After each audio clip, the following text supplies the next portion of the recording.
everyone. Welcome back to Behind the Layers. I'm your host, Kara Christensen, and I am going to be talking about topics today that regard fasting, pros and cons of fasting, and we're going to dive into the facts of sugar in your body. Thank you so much for joining me. I am a personal trainer, nutritionist, mother of three, a previous competitor. I've spent my life in all types of active sports, and I really think it's so important for us to know the ins and outs of what does work and what doesn't work. So that's what Behind the Layers is about.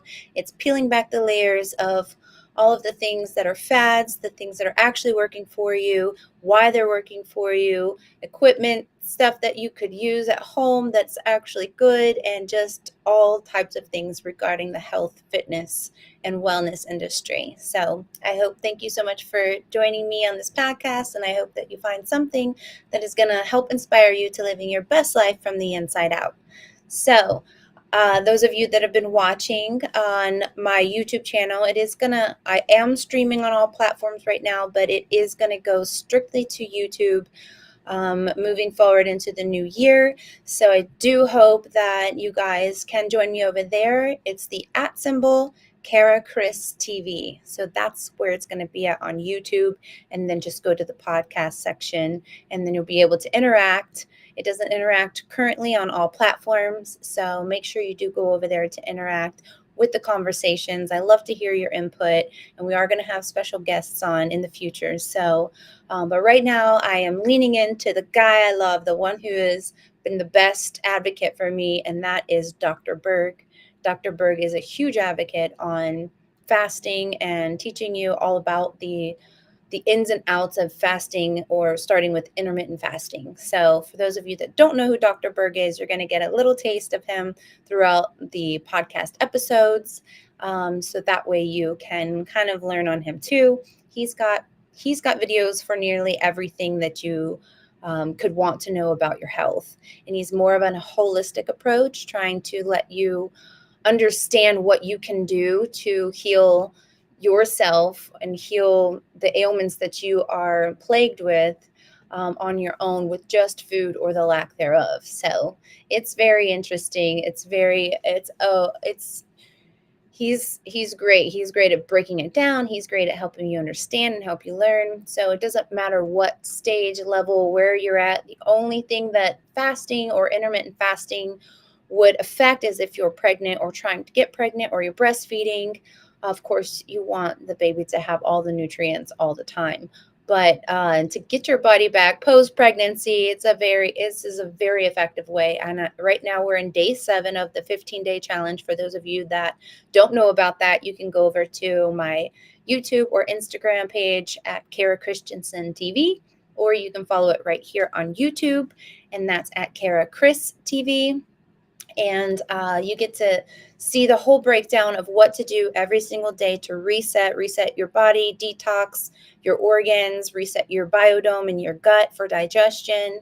If you have any issues with any of that, or swelling or aches or pains or inflammation with anything that deals with arthritis, it's really good to get a nice full body reset. And I give you a tiny little feats for you to accomplish to reach those big goals. And it's in the 15-day program. We're at day 7 right now. So just go back and start from the guidelines that I give you from day 1, and then you can go all the way through. And if you fall off, okay, in the midst of making it happen, just jump back on into the day that you were on. Just reel it all back in and get back in on that day. It's okay. We're all human. We all make mistakes. Let me turn this thing down real fast. I will be back.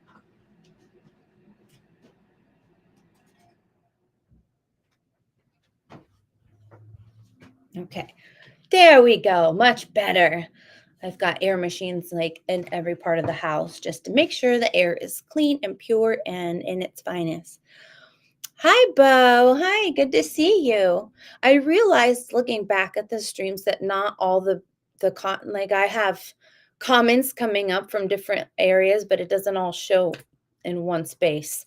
So I don't know. I'm gonna have to try and find another service, but for now we're gonna do what we can. Hi, I hope you have a wonderful week so far. I am going to go into Dr. Berg's. He actually has done a lot of videos on this, but he just re-upped these videos. So I love that he goes back, doubles back as time goes by and more studies happen. He redoes his videos if he knows that things have changed. And not that much has changed in the world of fasting. Fasting has stayed pretty true to what it is. I mean, how our bodies are equipped to run and to operate. And so I think it's very fascinating to learn about fasting and what happens inside the body when we do it. We're just such a culture of habit, and we have always had access to food around us, so it's not something I think that we've put too much emphasis on in our life or even taken the time to understand. But being in this fitness and health and wellness and nutrition industry, it's like it's so mind boggling to learn just the whole fasting aspect of it. Like mind boggling in a way that's like, duh. Like, so it's been very invigorating for me to learn about it. And for those of you that are looking for some good way to get into a better health space and start living your best life that doesn't take any extra money and actually saves you money in the long run, and that is fasting because you're not eating as much. So therefore you're saving money on putting the food on your plate. You're keeping it off the plate and you're allowing your body to feed off of the fat that you already have stored up and all of the things that you already have going on inside. So what's up, Sad? Hi, hi. So I'm gonna minimize this for a sec. Fit check. Whoop, whoop. I'm very basic today.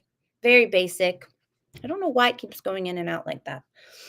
My signal has been very shoddy here lately. I have been a big morning already, so I was rushing to get here and get on time for you guys, and I apologize for the delay. Let me pull this up. I'm going to go blurry for a second, and I'm going to get this guy on board. There he is. Dr. Berg, give us all your news, my guy. When someone initially told me about fasting, I really didn't think anything of it. I thought it was a fad.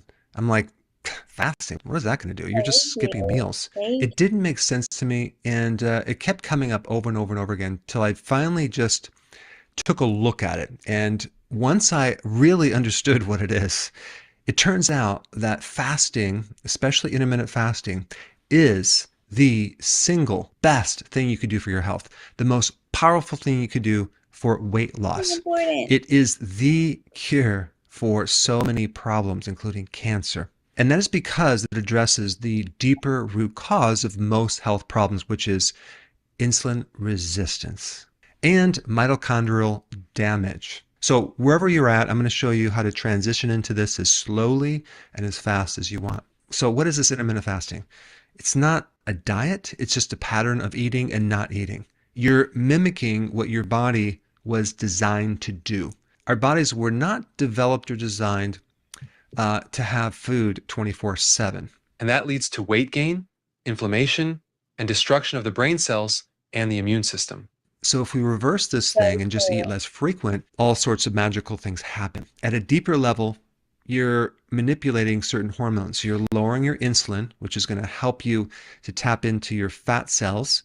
Anytime insulin is high, fat cannot be accessed. You must lower insulin to tap into your fat cells. And if you really understand this, it's pretty simple of how you should lose weight, right? You want to adjust these hormones. You want to keep insulin as low as possible. And then the other hormone, growth hormone, we want to activate Very that. It important. just so happens that growth hormone gets activated with fasting. And just so you know, one of the best indicators to know that this is working is when your appetite goes away. Now, think about that for a second. Appetite goes away. Isn't that like a huge barrier to trying to stick to any program? If you weren't hungry all the time, wouldn't it be a lot easier? And the answer is yes. The next benefit that I personally like the most is cognitive benefits. My brain works so much better when I do intermittent So fasting. true. I had no idea before how much this frequent eating was destroying my brain and keeping me in a brain fog. Like I felt like I had a helmet on my head all the time, like this heavy, like Wait, Bo, didn't you try your fasting for the first time? I want to know about that. Tell me about it. How's it how many days cloud, or and I how long did just you go? couldn't wake up. So, from the brain level, intermittent fasting is really awesome. Okay. And this is going to help you focus, help your concentration, help your memory. And then the other thing that this It's does is it true. raises your mood. If you were depressed before, if you had anxiety, you're now not going to have that anymore. I'm not sure if you saw this video. I'm going to put the link down below, but it's a fascinating story of this person who wanted to commit suicide. Okay, they were extremely depressed, and the way that he was going to kill himself is by starving himself to death. So he goes in his room, It's locks the true. door, and he just lies on the bed. Day one, he wakes up, he's still not dead. Day two, he wakes up, he's still not dead. Day three, he wakes up, he's feeling good. This is He's feeling crazy. actually no longer depressed. He unlocks the door, walks out, and says, "What's going on? Why do I feel so good right now?" This is actually so powerful, you guys. I'm gonna back it up a little bit because I was talking over it. Bo, I'll read your messages because I really want to know what your fast was like. I know you that was your first time, so I want to know how long you did it and how you felt. But this is so powerful, you guys. For real, listen to this is so true about how fasting affects your mental. It's not about just your physical, how it affects your mental, how your mental capacity, your mental balance. People that are on antidepressants and on all types of drugs to help them, like maybe you're manic depressant, maybe you're bipolar. Well, just listen to this story. It is so true. You're now not going to have that anymore. I'm not sure if you saw this video. I'm going to put the link down below, but it's a fascinating story of this person who wanted to commit suicide. Someone who's on Okay, the they were level of extremely like depressed, suicide. and the way that he was going to kill himself is by starving himself to death. So he goes in his room, locks the door, and he just lies on the bed. Day one, he wakes up, he's still not dead. Day two, he wakes up, he's still not dead. Day three, he wakes up, he's feeling good. He's feeling actually no longer depressed. He unlocks the door, walks out, and says, "What's going on? Why do I feel so good right now? I'm not going to kill myself." He started looking up on the internet things about fasting and what happens when you don't eat, and he stumbled on this fasting thing. And he stumbled on my website. Anyway, he lost a lot of weight. He no longer is depressed. He's no longer suicidal. He's a much happier person. He has this huge success story. And it all started with this miraculous fasting. So fasting can help you fix your brain. Realize, as a side note, fasting is not starving. That's different. Mhm. Starving is when your body is starting to eat up your muscle protein and different You have organs, nothing left. and you pretty much ran out of your fat. See, the fat on your body is there to help you survive Mhm. when you are not eating. Okay? Let that sink in for a little bit. When you don't eat, your body is not going to directly go after your muscle as energy. It's going to go after your fat as energy for a period of time until that's gone. Then it'll use the muscle. That's when you're starving. But what you need to know is that a lot of people have a lot of extra fat that it's going to take a long time before you get to the muscles. In fact, an average person has roughly over 100,000 calories of stored energy in their That's fat crazy. cells. An average person that's not overweight, 100,000 calories. That's not So just so you know, you're not going to starve if you skip a couple meals. yeah. But what's really kind of funny is when someone starts fasting and they like, oh my gosh, am I going to be able to go this many hours without eating, right? It's true. And so they eat this It does huge meal, happen. like Yeah, because they think it's going to be their last meal. But right. here's the thing: once you get used to it, after a couple days, it becomes easier, and you start seeing the results, and you have more confidence. You're not going to starve to death. Emotionally, you're going to be happier. Number two, your immune system is going to be better. Mhm. Now, I'm going to be talking about prolonged fasting a little bit and what that can do. That's like fasting for a couple days or longer. Boy, that can completely increase and help you generate stem cells for the immune system. So you're literally regrowing a new immune system, which is fascinating. The Just other really cool thing about fasting is crazy, you guys. can generate this condition of autophagy. Autophagy means We talk self about that a eat. lot. So basically, your body cells are cleaning up old, damaged Hmm. cells and rejuvenating them and recycling them into new cells. So it's kind of like a garbage disposal on steroids. You start cleaning everything up Hmm. and then you're generating new cells. And this is why when people do fasting, especially routine, consistent intermittent fasting, it's definitely anti-aging. You start looking younger, your skin, True. your joints, inflammation goes down. And so that's another point, inflammation. I mean, think about how many diseases and conditions have inflammation.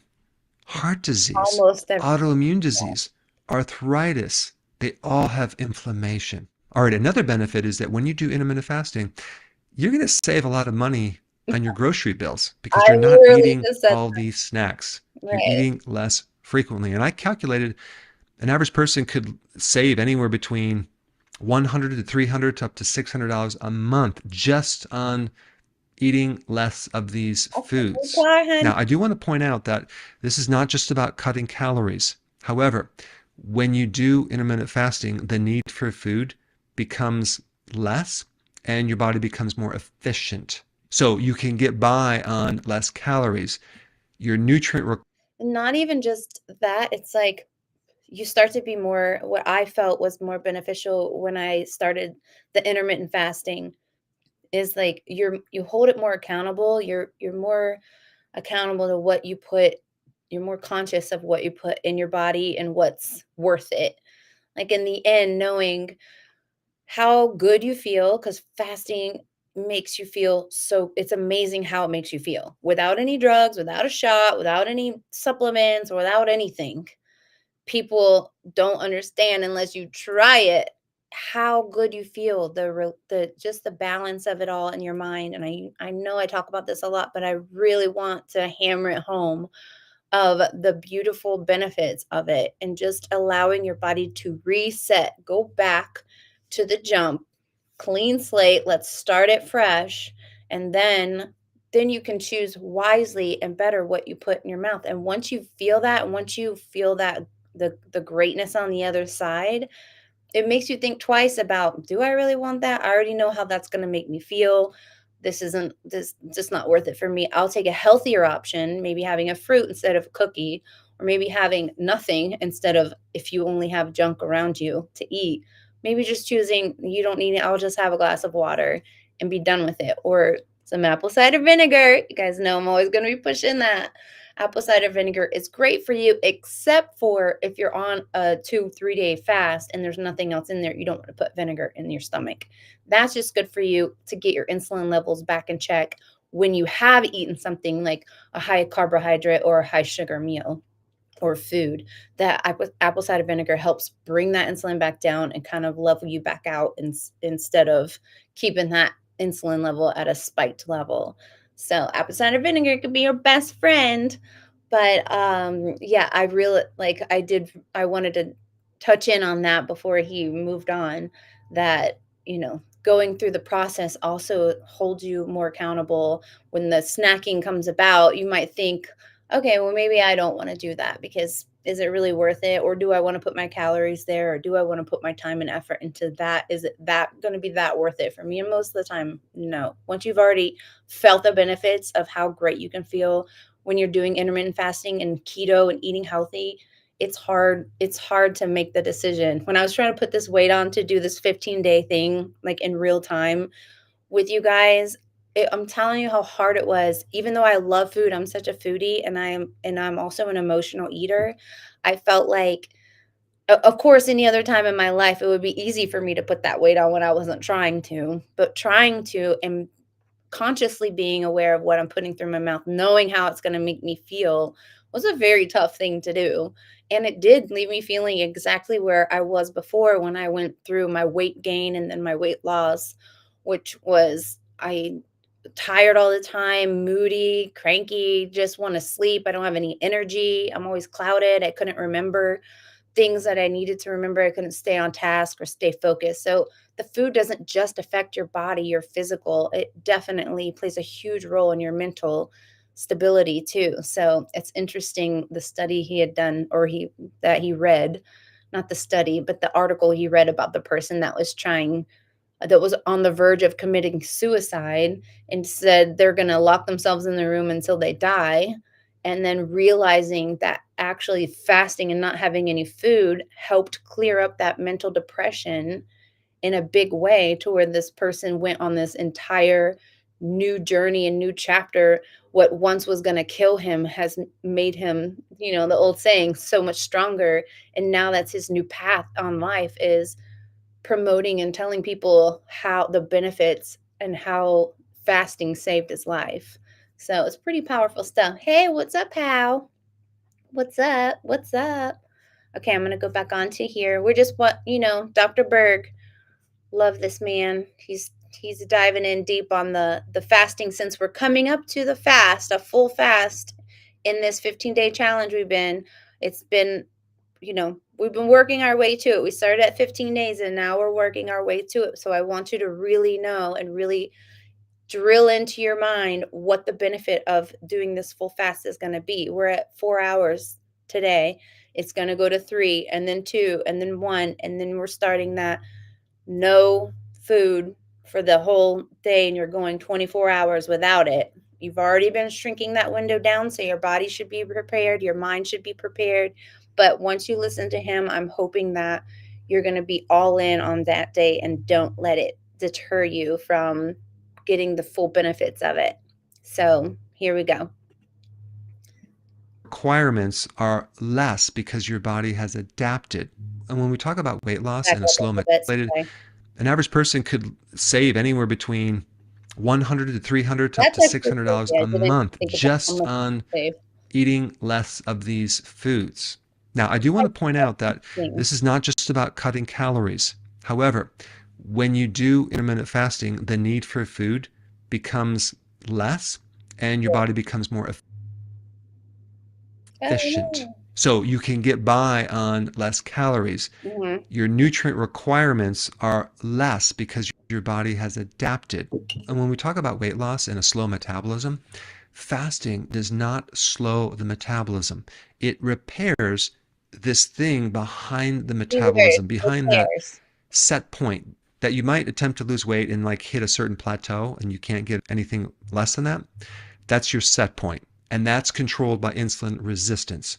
So once you fast for a period of time, you can correct that and actually lower that set point. So basically, you're repairing your metabolism when you're doing fasting, because behind this slow metabolism is this insulin issue. Remember, insulin is the key factor that determines whether you're going to burn fat or not. So we can actually lower our overall average insulin levels. Now, the other thing that's cool about fasting or eating less frequently is that it's going to give you a lot of extra time because you're not It's constantly true. feeding yourself and preparing meals. So that's kind of cool. And then also, another big benefit is it gives your digestive system a chance to reset. So it's not constantly having to work 24/7 because you're cramming all this food Mm-hmm. down your throat. So you have less Just bloating, a less more regular inflammation in the system. gut, and that alone is huge. Yeah. Okay, so here's the starting point. Let's say you're on 3 meals a day plus snacks, okay? The first thing to do, step one, eliminate snacks. That includes eating snacks at night and grazing. We no longer want to graze. 3 meals, okay? That's step one. If you just did that, you would improve the body, okay? Step two, skip your breakfast. Now, you can do this gradually or suddenly, but I think I kind of skipped something because to make this really easy, it would help to go on a low carb diet. It's not a necessity. It will help. It's a different thing. So I do want to just talk about that because when you lower your carbohydrates, Keto. it allows you to tap into more fat because you lower insulin. Because the two things that increase insulin is frequent eating and Mm-hmm. carbs. So if you lower your carbs, it's going to be easier to skip that breakfast in the morning because you go to bed and then all night long you're fasting, okay? And then you wake up and then the question is, are you really hungry? Probably not, but we just eat out of this habit or tradition. We've been told that breakfast is the most important meal of the day, which is a complete lie made up by people who sell food for breakfast. But typically, if you do this, you wake up, the hunger is gone, you go as long as you can. Let's say when you're just starting out, you can only go till 10 o'clock in the morning. Well, then have your breakfast then, or 11. You keep doing this until you push that breakfast into your lunch and it becomes one meal. I typically have my first meal as a breakfast type thing, or like maybe like I'll do eggs or bacon and something like that. But you don't have to do that. Okay. So now you're, let's say at 12 o'clock, you have your noon, your first meal. The second meal, let's say it's at 6. Now you're at 2 meals a day. So between 12 and 6 gives you a 6-hour eating window and a 18-hour fasting window. So you could pretty much stay at this pattern. It's very easy to do. You get a lot of benefits. For most people, this is what they do, and it's fun. But let's say we want to lose weight faster. Let's say we're not getting all the benefits out of this. Number 3 is to shorten these 2 meals to a 4-hour You're in right eating now. Four window. hours. You got That gives us 20 day hours of 7. fasting. Wow, you're going to get more benefits from this, Mhm. more weight loss, less belly fat. So you basically just push your lunch farther in the afternoon. Let's say it's at, I don't know, at 2 o'clock. Okay. Then you eat at 6 o'clock. So that will give you a 4-hour eating window. But you can also just eat at 12 and then push your dinner to 4. So there's different options depending on what you want to do. And I do want to point out this eating window. Typically people will think that, oh, it's just a window I can eat like constantly. Right. Well, if you I just think didn't do that. that and just had like 2 meals, like starting at, let's say, at 12 and 4, and Hmm. not have any snacks in between, Hmm. you can get more benefit. However, when you're first starting out, don't worry about that. Let's just make it simple. Just eat what you want in that eating window, but just keep that as your eating window. So you have this Right. 20 hours of fasting. I So just 20 have hours of fasting will give burgers you and fried food. a whole bunch of additional benefits. But let's just take it to the next level. Let's do OMAD. That means 1 meal per day. That gives you about 23 hours of fasting with a I 1 hour eating so mad. window. I believe that anyone over the age of 50 should be doing this because as you get older, you don't need as much food. Anyone You're not over going to the be age as of 50, active. so all And the 1 meal refined seems to be age. fine. And you get this 23 hours of Okay, fasting, which cool. produces a lot of amazing benefits. Hmm. There's something else I want to add to this. It's called periodic prolonged fasting. So now, if we do this consistent pattern of intermittent fasting, and then we add in here periodic prolonged fasting. So now you're fasting for 2 days, or 3 days, or 4 days, or 5 days, or 7 days, or longer. Probably the biggest thing would be to really give yourself a chance to stimulate your stem cells for I guess I've kind done of this. immune rebuilding or to repair your brain or to really handle like arthritis or some type of health problem I and could have gone longer to cancer. freak myself Out of out. all the things that you can do for cancer, prolonged fasting Hands, is you guys, hands down come on. the most powerful So thing you can do for impressive. cancer. In fact, um, I talk about this a lot in other videos that you might have to find on Rumble because I took them down. But there's a gentleman that had stage 4 prostate cancer, stage 4. They told him to go home and die. So he started to gather all sorts of information and he did all sorts of things. But the thing that really made the difference for him is a prolonged fast, like a long fast. He was able to reverse this situation, get rid of his stage 4 cancer, which is very, very serious, and he's Is that still not so alive years impressive? later. And he has an entire YouTube channel, and I'll put his link down below. But he has since wrote a book about it, and he has done a lot of things. Look back. And we even worked together to Crazy. fund a scientific study, which is very expensive in Europe, to substantiate a protocol. And that's for a different video. But the point is that prolonged fasting is very, very powerful to kill cancer. Because when you fast, your genetics, your genes start aligning with survival in a big way. So, in other words, our bodies in the past have starved many, many times. And so, as a protective mechanism, when you mimic a little bit of starvation, all sorts of survival things kick in and all sorts of diseases go in remission. You upgrade certain That's so genes good. to overcome all sorts of Hmm. issues. Now, let's say, for example, we're doing the fasting and we want to even make it more powerful. We want to add a couple things. I already mentioned going on low carb. That's called the ketogenic diet. Okay. If you add that, it's going to really, really, really speed things up as well. I think the combination is the perfect blend. because they both complement each other.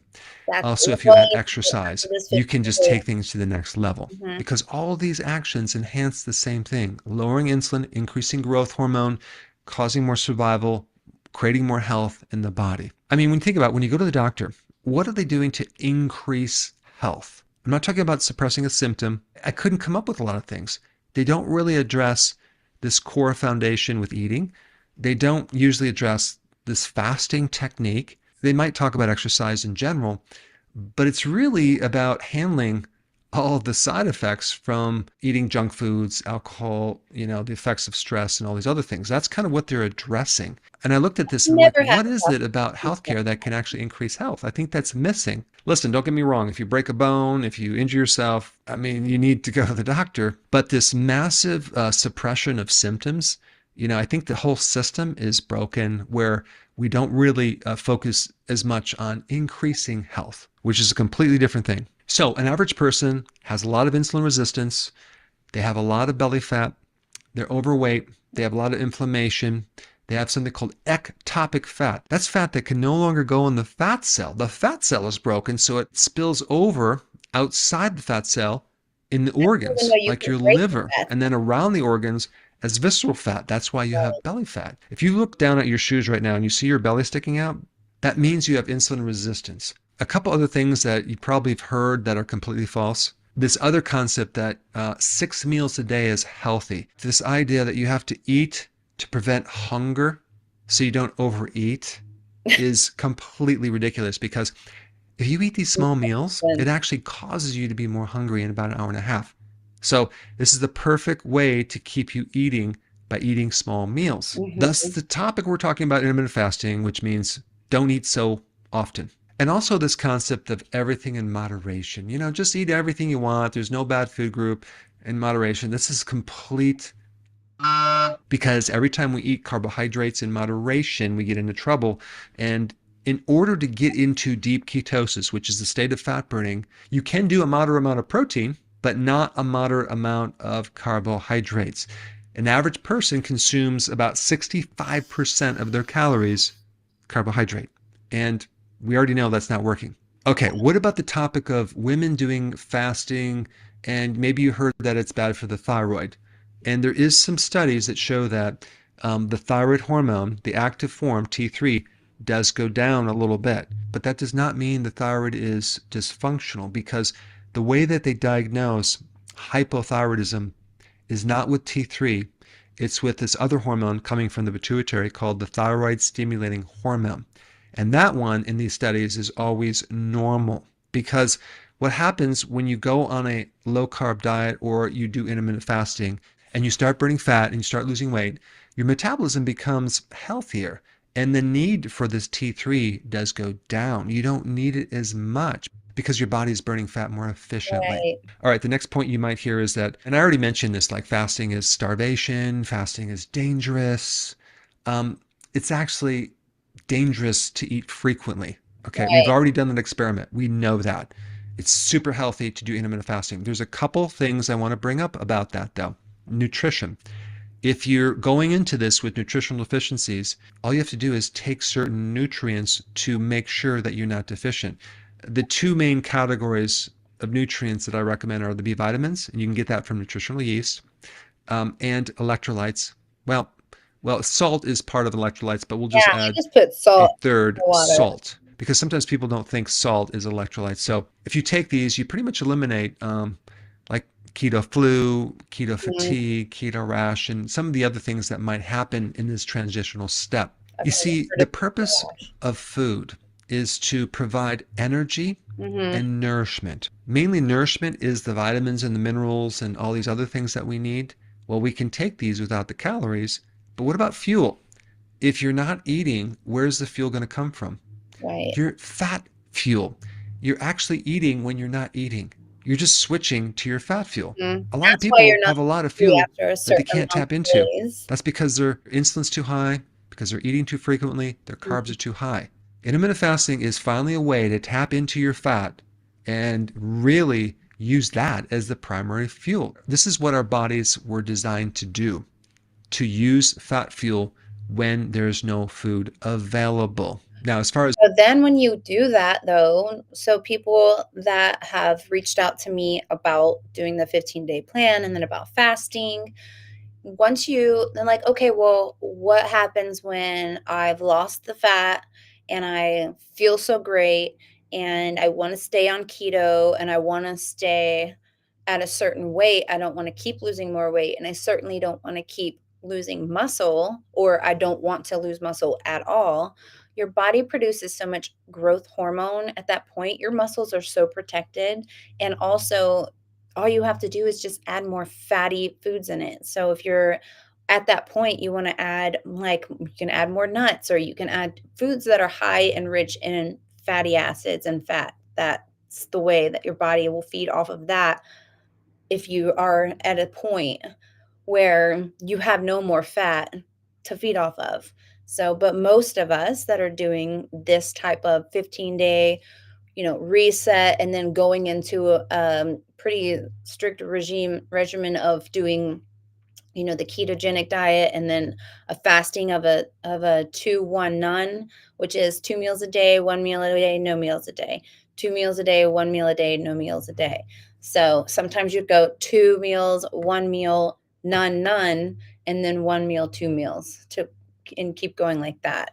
So I mean, the fasting part is a huge benefit overall for all of your organs and inside your health. But the way that you stay at a weight, once you hit the weight you want to be at, you don't want to keep losing weight. You don't want to keep going down. All you got to do is introduce more fatty foods into your diet, and only eat, if you were only eating OMAD and you feel comfortable at OMAD, maybe you're starting to lose too much weight, maybe put another meal in there. So now you're having two big fatty meals that your body can feed off of, and you're gonna be able to maintain that weight. You'll see what your weight and what how your body is. I learned that mine responds so quickly to it that it's I know how to gauge my food to where I want to stay at a good weight. I don't like being too small. I don't like the way that I look when I'm too tiny. I like to have, some meat on my bones and a nice full figure. So it depends on where you're at, what your good balance is, and how you can stay there, as opposed to, like, how much food and how little food that you should consume in your day. But 15 days of getting you to that point, if you're got plenty of fat to lose and you are just boggled down and lethargic and no energy and up and down in your moods, and you've just got all of these inflammation, all the things going on in your body, you don't have to worry about that further along stage for a while. You get on track with the 15-day, which is slowly weaning you off of having those big food habits, slowly getting you there. And then once we hit that 15-day mark, which this time 15 days will be on Thanksgiving. So it'll be perfect if you stick hardcore to this plan, which is easy to do because I laid it out to where it's going to easily wean you off. You don't feel like you're missing too many things by the time you get there. I'm not taking away food. I'm not having you count calories. I am taking away sugar and fried food, but you still have your carbs. You still have other things that you want to eat. I'm not taking away anything. You're not counting calories. You're just getting to a point to where you can go through that fast and then feel good. So after Thanksgiving, that's kind of like your reward at the end of this. That's why I put it 15 days right in front of hitting that Thanksgiving mark. Reward yourself there. And then after Thanksgiving, we're going to jump right into the full fasting schedule. So let me see what she said. Jimmy Dean breakfast here, croissants, egg, cheese.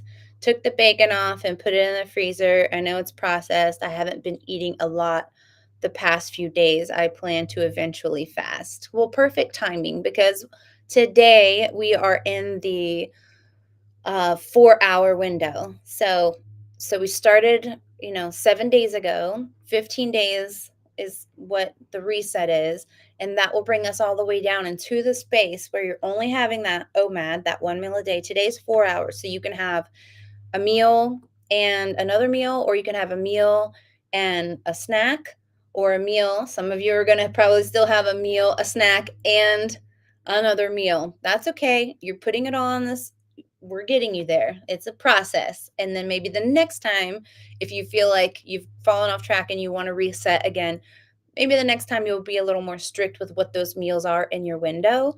But this for right now, you're in 4 hours. Tomorrow is going to be a 3 hour window. The next day is a 2 hour window. And then you'll have the 1 hour window, which is pretty much you're going to have one big full meal. And that will be your last meal until you have your full next day fast. So my point is, you still have several days here, Bo. If you're doing the 15 days, you have still several days where before we go to a full on fast, so to kind of wean you to that space and get you in that mind space. But even if you're doing right now, like you've shrunk your window so much, you should already still be feeling those benefits. Like things start feeling different. You start feeling better. The pains and aches in your joints should start subsiding, and you're not feeling those as much anymore. Now, if you are pregnant or nursing, definitely do not do this. Your baby needs all the nutrients it can get. I'll have a whole segment on pregnancy and nursing. But once you're done nursing, you can jump right into this 15-day, and you'll get your body back in no time for those ladies that are, in their nursing stage or in their pregnancy stage. So those of you that are, this is not for you. Not now. Not right now. Go back and then join in on the journey from day one. But yeah, let's finish this up, then we can move on to sugar. Those vitamins, is that going to knock you out of this fasting state? Your fat fuel. A lot of people have a lot of fuel that they can't tap into. That's because their insulin's too high, because they're eating too frequently, Not their pregnant. carbs are Well, too that's high. good. Intermittent fasting Yeah, is finally a way to tap into your fat and really use that as the primary fuel. This is what our bodies were designed to do, to exactly. use fat fuel Yeah. when there's no food available. Now, as far as vitamins, is that going to knock you out of this fasting state? No. Vitamins are fine because they don't have calories unless you have vitamins that have sugar or things in them. Also, you can drink coffee, fine. You can have tea, water. It's totally fine. Just don't do things like juice and things with sugar in them. And then the last point that I want to bring up is that when you do this, this is a healthy action.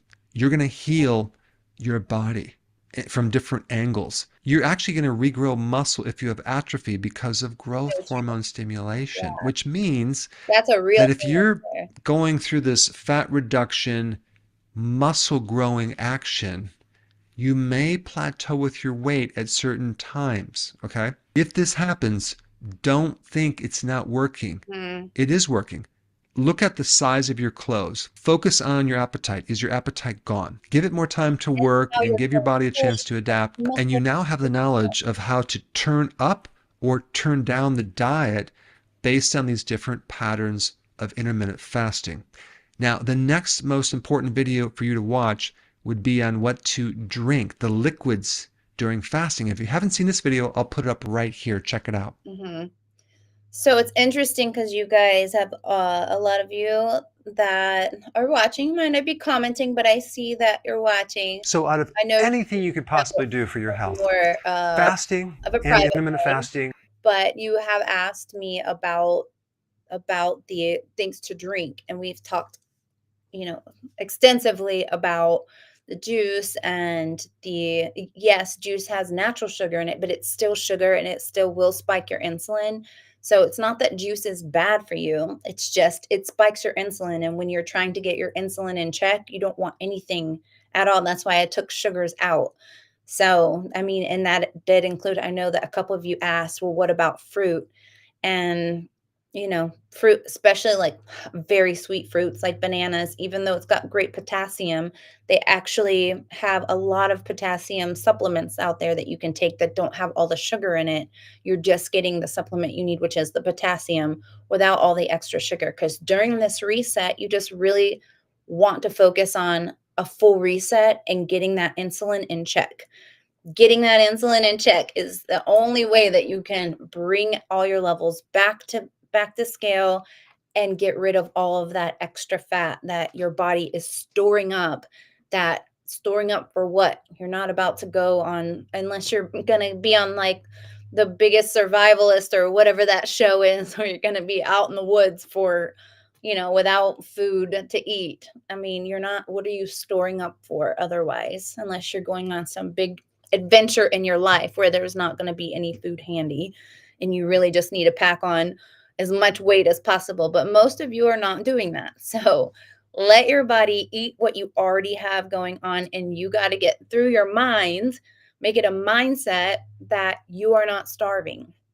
Because if you look down and you can see layers of fat and rolls and you're a big size, you got plenty to feed on, let your body eat it up. Let that, use that for your fuel, and stop putting more in to clog up your arteries and clog up your mind and clog up your progress and your success.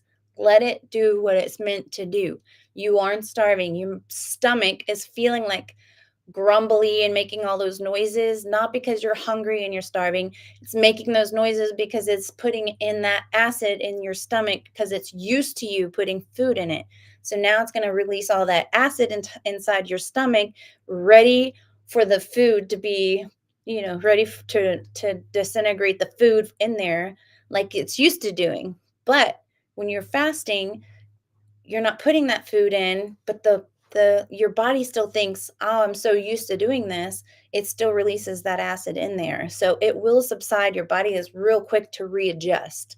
I'm not talking about weeks, months, years.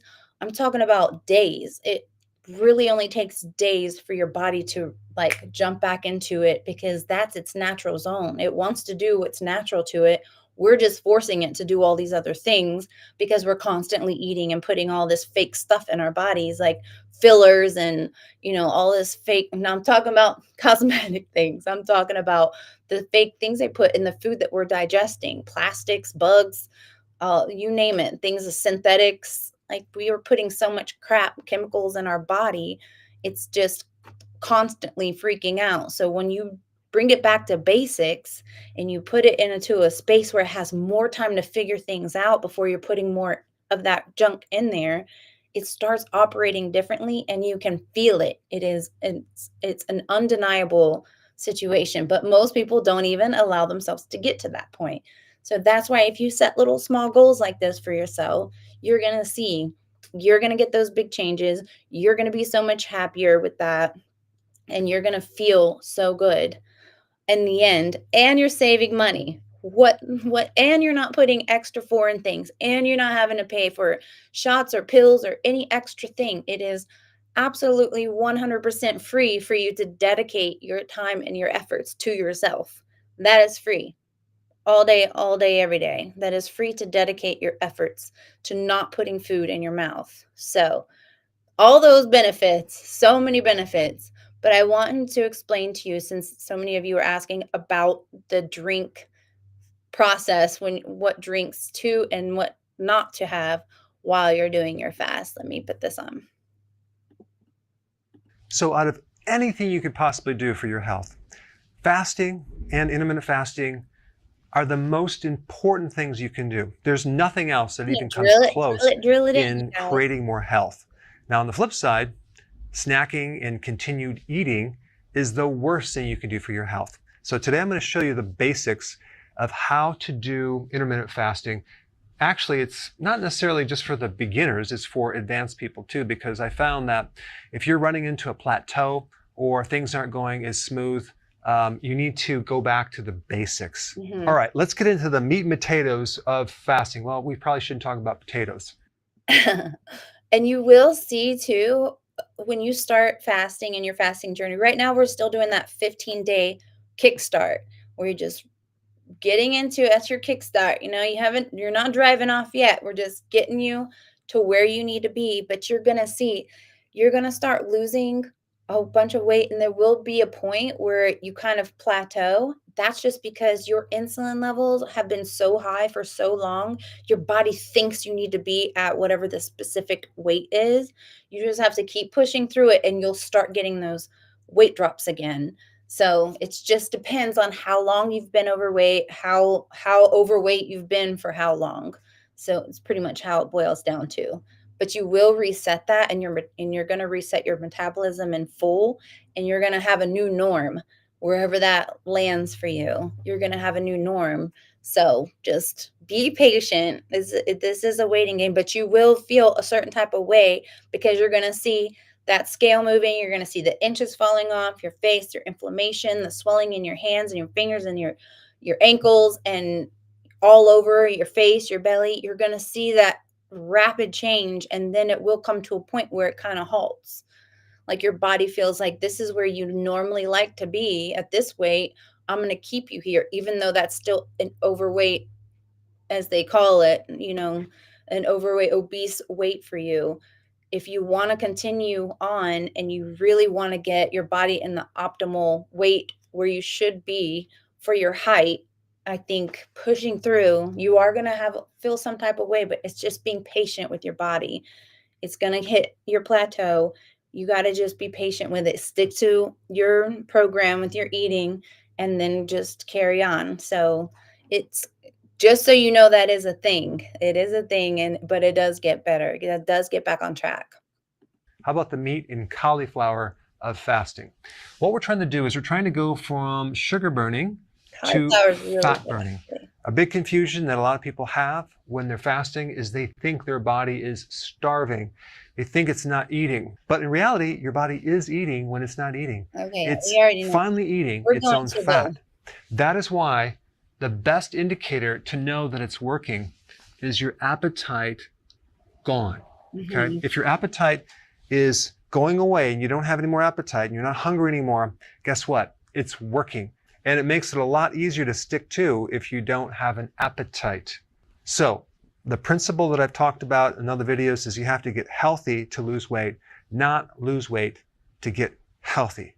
That means that we're not necessarily focused on weight loss. Weight loss will come after you get healthy. But a better indicator for success is your ability to fast comfortably because you're not hungry.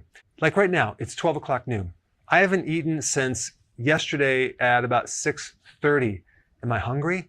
I'm not hungry. I am absolutely not interested in any food at all. I don't want to eat anything right now. The first meal that I have will be roughly about 3:30 today. And even then, I could probably fast longer just because I've been doing it for a long time. But you want to get into a condition where the food is no longer controlling you. You're controlling your food. And that's it. So many people are into this situation where the food is literally controlling their life and it's destroying their life. All right, so the first thing you need to do is skip breakfast, okay? Or start to push your breakfast further towards lunch, okay? So when you wake up in the morning, ask yourself. I found for the clients that I've worked with, some people, breakfast is their jam, right? Like they've thrived the most when they eat in the beginning, and then they're not very interested in dinner. So if that's more where you operate best, then eat a big breakfast and then have a lunch, late lunch, and then be done with it. So a breakfast, a big breakfast, and then a later lunch, and then be done with it until your next day with your breakfast. That's also totally fine. So don't think you have to skip your breakfast if that's where your sweet spot is. Some people, they're more, and you can have a late lunch, like around 3 or 4, and then be done with it until you eat breakfast the next morning. That's an ideal schedule. So without a bunch of snacking in between, just allowing your body to be able to process what did you already put in there. So you don't have to skip your breakfast is my point. Are you really hungry? Or are you just eating out of habit? Chances are you're not going to be hungry for breakfast. So don't eat. So the rule of thumb is don't eat if you're not hungry, okay? Now to help you not be hungry for breakfast, you have to make sure that you keep your carbs down for your lunch and your dinner, because if you have carbs in your lunch or your dinner, guess what? The next day, you're going to be hungry in the morning. But if you keep your carbs low, and I'm talking about roughly about maybe 20 grams, maybe 30 grams, then you're not going to be hungry in the morning. The other thing that you can do is you can also do the bulletproof coffee. You can add either butter to your coffee or MCT oil. Butter is very satisfying, and Add butter MCT to your oil will turn coffee. into It sounds ketones, crazy, but so it's it's going to be a so lot easier to simple. go all the way up until your first meal at Mhm. noon. So depending on if you drink coffee or not, if you don't drink coffee, Or coconut just do a oil. tablespoon of MCT oil. Mhm. That's a type of extract from coconut There you that go. turns. So the other thing you have to realize is that all these hormones are on rhythms or waves, okay? And the cortisol hormone peaks at 8 o'clock in the morning. So you may find that you're hungry in the morning because of a cortisol spike, but you're not really hungry. It's just a hormonal shift and a sensation that you get. So the next thing I'm going to recommend is if you have this minor hungry feeling, just ignore it. Ignore the hunger. 9 times out of 10, it will go away. Okay? And that's just because there's certain hormonal shifts happening in the body that are creating that sensation, but just ignore it. Now, Now you don't have to if you're able to go and do your fast, that's what I was trying to say. Like, I learned from my fasting journey that I'm I don't really when it's late at night and I've already eaten my breakfast and a late lunch, I'm not really that hungry. I'll make dinner. I'll sit down with the family at the table and, enjoy my herbal tea or whatever with them. They're all used to that process for me now because I've already eaten what I want to in the day and I don't need anything else. And I will wait until the next day. And I think it's very positive to show them that you got to do what's right for your body and teaching them what that looks like and teaching them how everybody's different. So, like, for instance, my husband, he likes to eat, he doesn't like breakfast. He'll eat a lunch, like a light lunch, and then he'll have dinner with the family all together. So, it depends on what your circadian rhythm is and what works best for you. So, I don't necessarily agree with him with ignoring that unless it affects the way that you spend the rest of your day. So, if eating caving into that in the morning and eating that breakfast and it just makes you hungrier for a snack and then you want lunch and then then I would suggest don't eat breakfast and allow yourself to have more time to fast if you know that you are hungry and you want your lunch and you want a dinner. But taking out the snacking is so huge. It's such a big deal. Taking snacking out is like, it's for real. It's a game changer. And you don't realize how much people do snack until you ask them to take it away. And then they're like, oh, wow, I realize I have probably like 3 or 4 snacks throughout the day, which is a lot. So, yeah, let's continue. if you ignore it and it doesn't go away and you feel dizzy, tired, weak, then you need to eat. But you really need to be able to tell the difference between hunger and time to eat. But realize as you start doing this, it's going to get easier and you won't have Find any ways hunger to in the focus morning on unless something you else. consume That's also a big carbohydrates. thing. All right, the next little thing I'm going to say is at this first meal, make sure you add some fat at the end of the meal. That can be At the pecans or end of the olives meal. or some nut butter. It could be peanut butter. It could be brie cheese. It could be fatty meat. It could be any of those. Why do you want to add fat? Because when you start doing intermittent fasting, you haven't adapted yet. And so you need the fat to help you go longer to feel satisfied so you can fast longer. Because the fasting itself and the combination of low carbs is really what's going to help you start to adapt to this new machine in your cells Mm-hmm. that's burning fat. So the same thing with dinner. You want to add fat at the end of the meal. Now, the next point I want to bring up is this whole thing about healthy keto. Okay, what is healthy keto? Well, healthy keto is not just going on a low carb, it's using quality foods that are higher in nutrients. Because the last thing you want to do is end up looking like a crackhead. And I'm being very sarcastic, but some people, when they Thank lose weight, you. they sort of look very unhealthy. Their hair is dried out. They Oh, look this is so older. important. We want you to look good as you do the ketogenic diet and look younger. Okay, have that healthy glow. So that's a combination of low carb, fasting, and just healthier ingredients.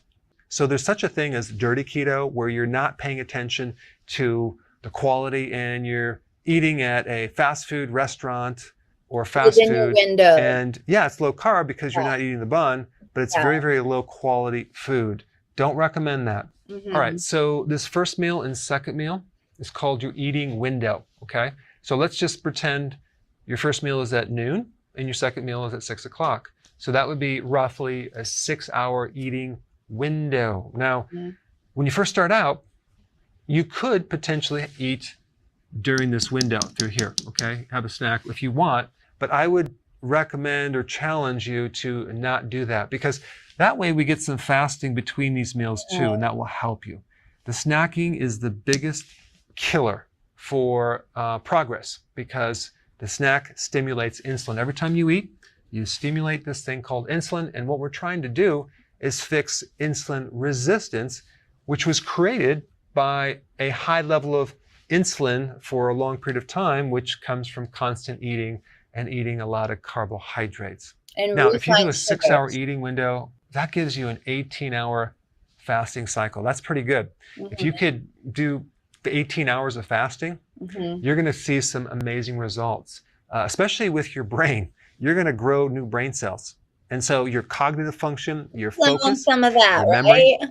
your ability to keep your attention, your creativity, all is going to improve, as well as your mood. You're going to be happier. If you were depressed, you're going to feel much, much better just because your brain is healing. Plus, your immune system is going to get stronger. You actually grow new immune stem cells in your So bone marrow, you need which is that. really cool. Yeah. Inflammation goes way down and you Mm-hmm. start getting rejuvenated, you start healing faster, all sorts of amazing things happen. All right, so now here's another Thank you for problem we the need to resolve donation. I at appreciate night. it. Okay, I Thank know this you. might be hard to believe, but there are some people out there that have a hard time not snacking at night. Now, we're not talking about you. You probably know people or Okay, friends or family members, let but me touch in this on this real snacking at fast. night, The snacking at night, that's a real like, that was one of the things that I had to really reel in if I was up late doing work and, my brain is active, but I'm an emotional eater, so I would be getting stressed about something that I couldn't figure out or whatever I was doing, and I would be like, Let me go get. Let me just.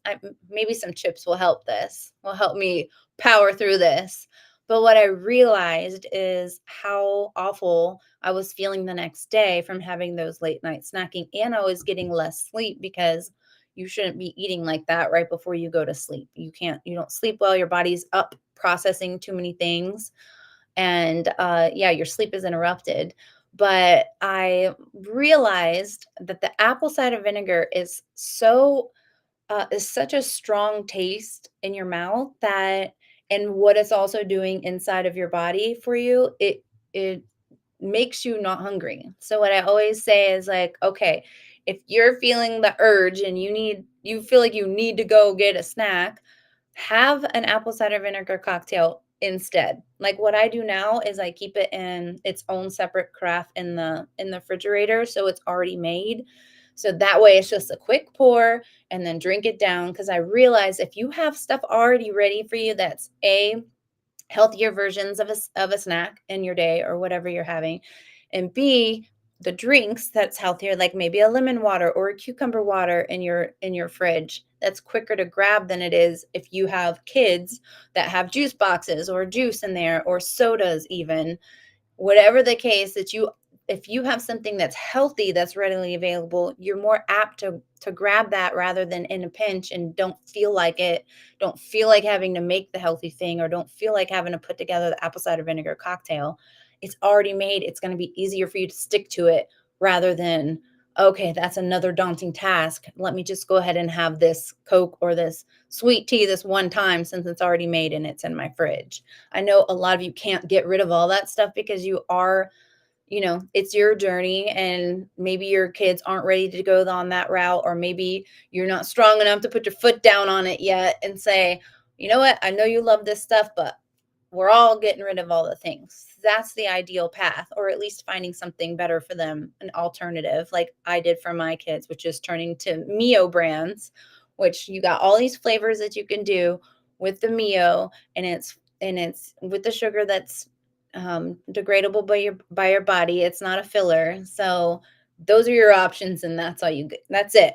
You got to put your foot down sometimes. But if you still do have it in your house, also make the healthy things readily available so then you stick to it at least. You can stay on your path, and that's important also. Has to go. It's called grazing. I was a professional snacker at night. I would basically, after You might dinner, talk about that too eat outside of your mouth. constantly until I went to bed. It was constantly putting things in my mouth. And, You had nuts, a big weight loss apples, journey too, this doctor chips, you name it, that was me. fasting. So popcorn, oh my gosh. And that's very, very bad. So we want to Popcorn. get rid of the snacking. How do we do it? Well, we use what's called self-discipline. We have to make sure we don't buy any snacks anymore, so they're not available to us. We want to Thanks. stay busy because if you're Oh, idle and just sitting there, maybe watching I TV, it's going to appreciate be you more doing difficult. that. I know that's But I really think feel that what's going to thank help you you. is this dinner, making sure that you have a very big dinner with this fat. So you're actually really full and you don't feel the need for any additional things. But just realize if you're like me and everyone else, you probably have insulin resistance, which means you can't absorb nutrients as well as you should. So even though you eat and you're full, you might not feel satisfied. There's a difference. Feeling satisfied is going to happen once the insulin resistance goes away, and especially if you're eating a lot of I will. nutrient-dense food. Now that you're going down the path of getting on your journey to doing fasting, you're gonna notice that when you do your full day fast, right? And it is such a mental game. I cannot tell you enough. You're gonna experience it on your own, but it's such a mental game because you're think about since we're born, we've been eating like we eat and programmed to think that we need those things. All the studies and all the people who probably are a big part of the health, uh, what the people that are taking money for treating the diabetes and all these other diseases, they're a part of the problem because they're saying, oh no, you have to eat. You have to eat breakfast. You have to eat all these things. You have to eat all this food and all these times because it keeps us sick and it keeps us needing to have those prescription drugs and all of the things. And that's what I love about this doctor is that he is trying to inform everyone, no, you don't. You can fix this problem to where you can get off of all that stuff that's killing your organs and potentially giving you cancer. This is a fighter. Even if you are diagnosed with cancer, this is your way back home.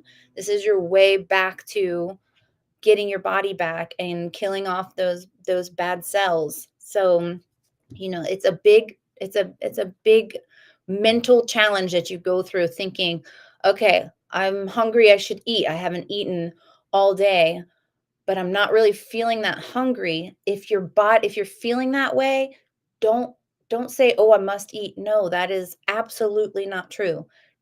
Just keep it going. Go to bed, wake up. Do you feel hungry then? If not, just write it out.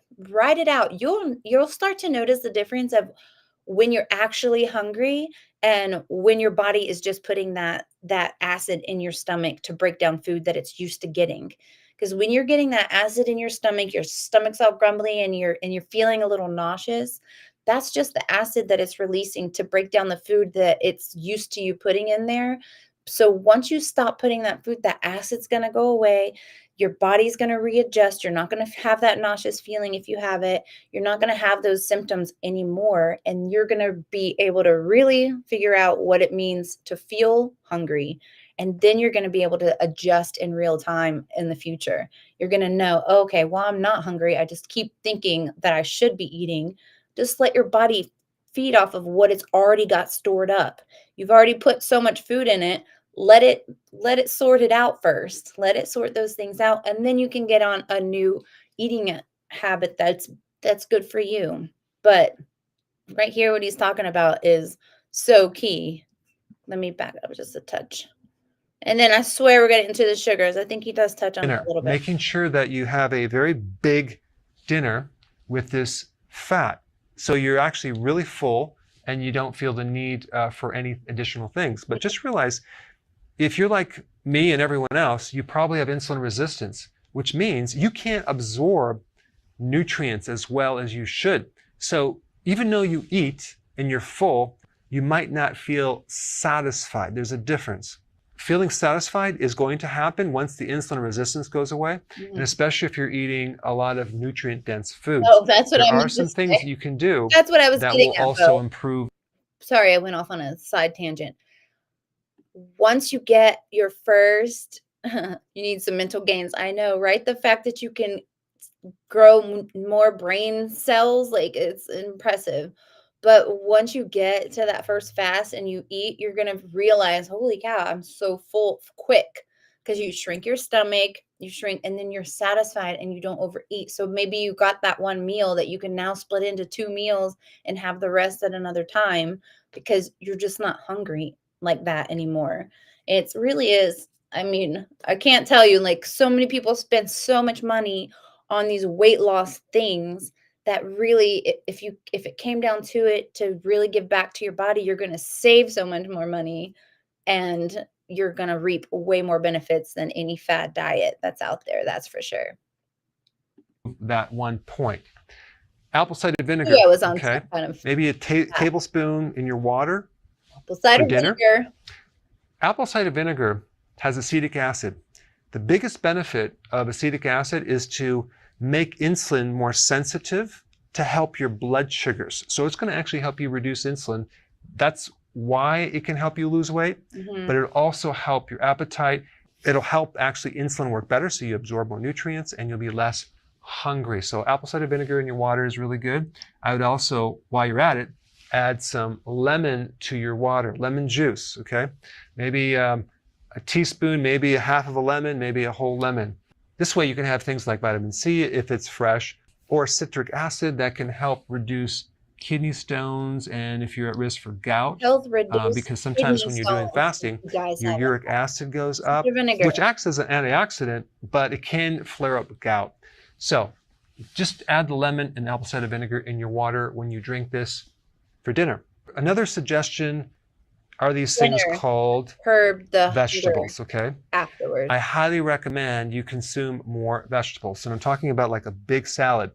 I will do my big salad either in the first meal or the second meal. Now, my meal is actually about right here. And with salads, you guys, salad should be eaten after your meal. So you eat your meal first, and then the salad helps with digestion. You shouldn't eat your salad in the beginning of your meal. You should eat it at the end. Most other all other countries do that for its purpose. Like here in America, they serve your salad first, which is totally backwards. You should definitely have your salad at the end because the salad is going to help digest your food, which we all need a little extra help in the digestion department that I've So learned I with might eat at clients. 3 and then at 6. So I have a very, very short eating window. Mhm. It's hard for me to eat all the calories in one meal, so I spread it out within like maybe There you 3, go. maybe 4 hours. Yeah. But that's just me. I just want to focus right now on not necessarily going beyond this 18 and 6, but let's say you're eating at 12 and 6. To make it easy, you can add a salad right here, This is and a where salad we're right headed here, to. or you can just have a very big salad. The salad that you After eat the 15 days. should be eaten in the beginning of the meal. Why? Because if you eat the protein first, That's I have found that the chances of you eating that I salad are going to swear be I have slim to not none seen this because video. I just saw that he put like up a maybe new 3, maybe video. 4 hours. So I wanted you guys to see this new information that's come out, and it's pretty much the same because our bodies are built a certain way, and that is how our bodies are meant to operate. So yeah, other fads have come in and out and all, but the fasting part of things is still the same, even though he put a video out 15 years ago, 12 years ago, 10, 8, 6. This one was 10 months ago. And it's all the same information. It is wild. But what he's saying, which is what I was trying to say about when you should eat your salad, would be after. And it really does help with your digestion. And it also helps make you feel fuller if you weren't so satisfied with the meal that you had, which you shouldn't ever have that feeling if you're on fasting or intermittent fasting. You should always feel pretty satisfied. But that's just me. I just want to focus right now on not necessarily going beyond this 18 and 6, but let's say you're eating at 12 and 6. To make it easy, you can add a salad right here and a salad right here, or you can just have a very big salad. The salad that you eat should be eaten in the beginning of the meal. Why?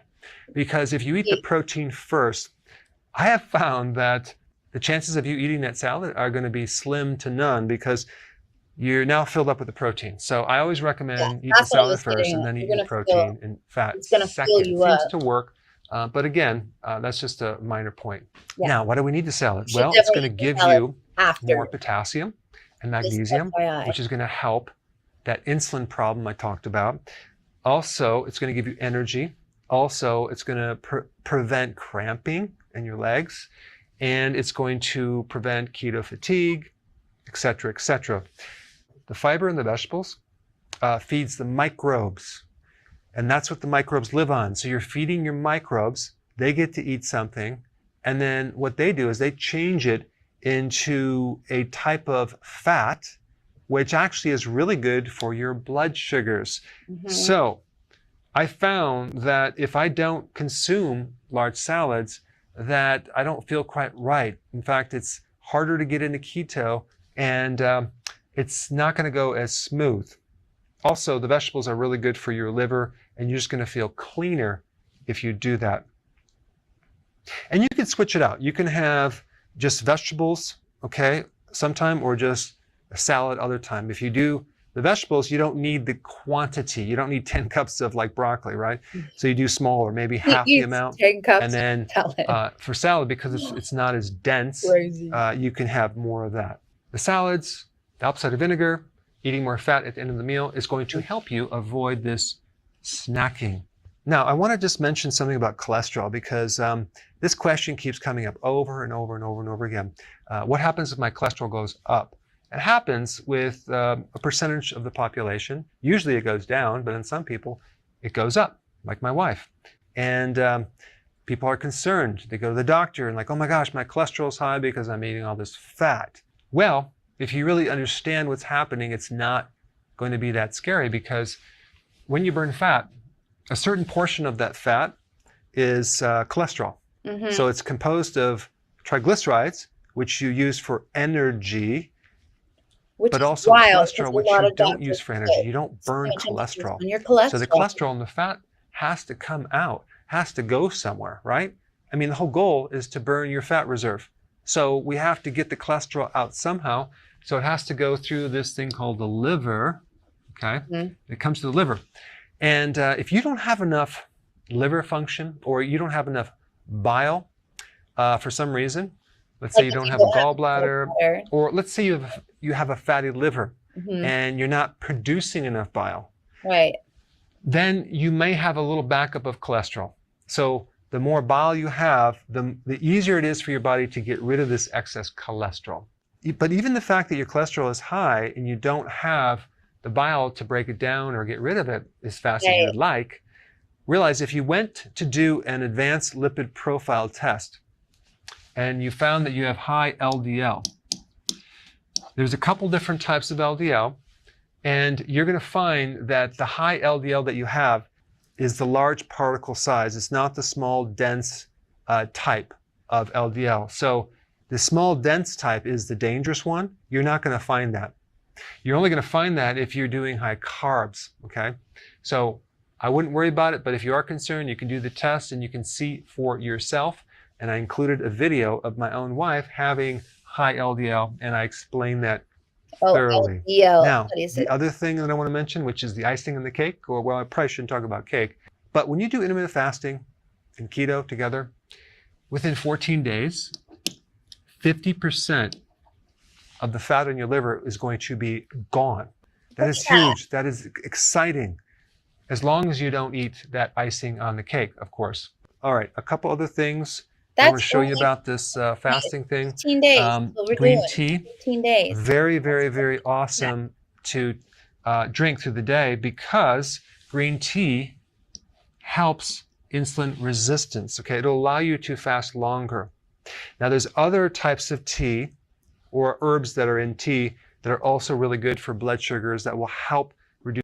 Now, for me, I can't drink green tea throughout the day if I'm fasting because it makes me nauseous, or just like some vitamins I can't take make me nauseous. So the green tea is one of those things for me that I can't do. But any herbal teas, if you get the same as me when it comes to certain things making you feel nauseous, it's just the stimulation of of that green tea that makes, I don't know, for some reason it makes me feel nauseous. But if you get the same, you have to drink an herbal tea instead. Sometimes just like a nice herbal tea, they make like, they make all different types of herbal tea. I can't drink peppermint either. Peppermint will make me feel nauseous, a peppermint tea. So you'll learn what makes your body tick and what doesn't. But some of these teas, if you're fasting and have no food in there and you're just dropping in, some of these teas that have stimulants in it, it might make you feel a little bit nauseous. Just something to keep in mind. So these are the things that you can drink safely and still be considered fasting. Reduce appetite, like green tea will, like cinnamon tea, using the herb Garcinia, ginseng, ginger are all really good to lower your I do appetite. So ginger that's just and an extra turmeric. little tip. If you exercise, okay, I'm going to recommend you not do any type of pre-workout drink with a No. carbohydrate or even protein. I wouldn't recommend any post-drink or taking any amino acids while you're working out, before or after. Why? Because here you are, you just worked Fasting. out This is if you're and you fasting. created this amazing effect with growth hormone. And as soon as you start eating something, you basically kind of nullify a lot of those results, especially if it's carbohydrate and even if it's protein, okay? You're doing some protein powder. So realize, as far as the nutrients around that exercise, especially amino acids, you're going to get enough amino acids from the meals, okay? So you don't have to worry about putting back these amino acids, because really most of them tend to even just turn to sugar, like the branch amino acids. So I wouldn't recommend eating around that exercise. Keep your fasting consistent, okay? The other point I want to bring up is supplements. When people fast, a lot of times they have symptoms like keto fatigue, keto flu, they might get cramps, they might have thyroid symptoms. All that means is that you're probably deficient in certain nutrients because the demand for certain nutrients go higher, and maybe you haven't been eating nutrient-dense foods for a while. So what you need to do is just Like if you've gone make from sure you eating just a take bunch B of carbs vitamins, and fat natural and ones. I fast food, recommend nutritional yeast eating healthy. and electrolytes. And I would recommend an electrolyte powder that also has trace minerals. I'll put a link down below of the one that I This is recommend. important, the That trace way you can get the trace minerals and the electrolyte minerals with high amounts of potassium, which is going to help you. Potassium is needed in large amounts in the body. I'm talking like 4,700 milligrams. So sometimes I was if you saying about the can't do a lot of salad, this is a good little backup plan. But if you do the supplements, okay, with intermittent fasting and especially prolonged fasting, you can easily avoid keto fatigue, keto flu, thyroid symptoms.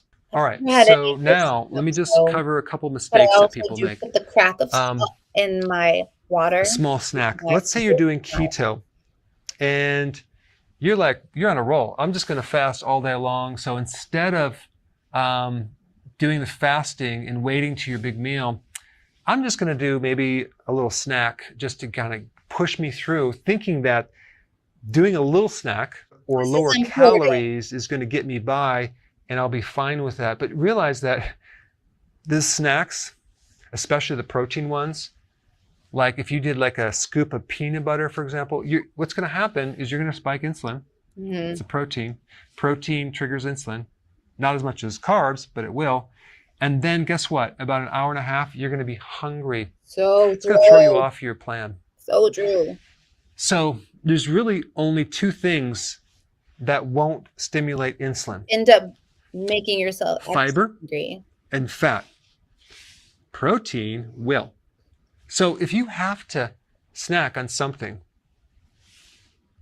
do either pure fat, as in like MCT oil, okay, or that bulletproof coffee, or fiber, something very fibrous, like celery, for example, without the peanut butter, Always or have it some cut up in your greens. Okay, fridge, now ready to. some of you are going like, I'm not going to do that because that's not very pleasurable, but I'm just telling you Mhm. that a mistake that people make is doing this little protein snack. As I interview people and find out why it's not working, I find out they're, well, I'm sort of doing keto with a couple little snacks through the day and that No, type of thing. So mhm. just realize that that's why your results are not going to be where you need to be them. I'm just bringing this up as a point. These small snacks are a killer, okay? Mhm. Even if they're Yeah. healthy.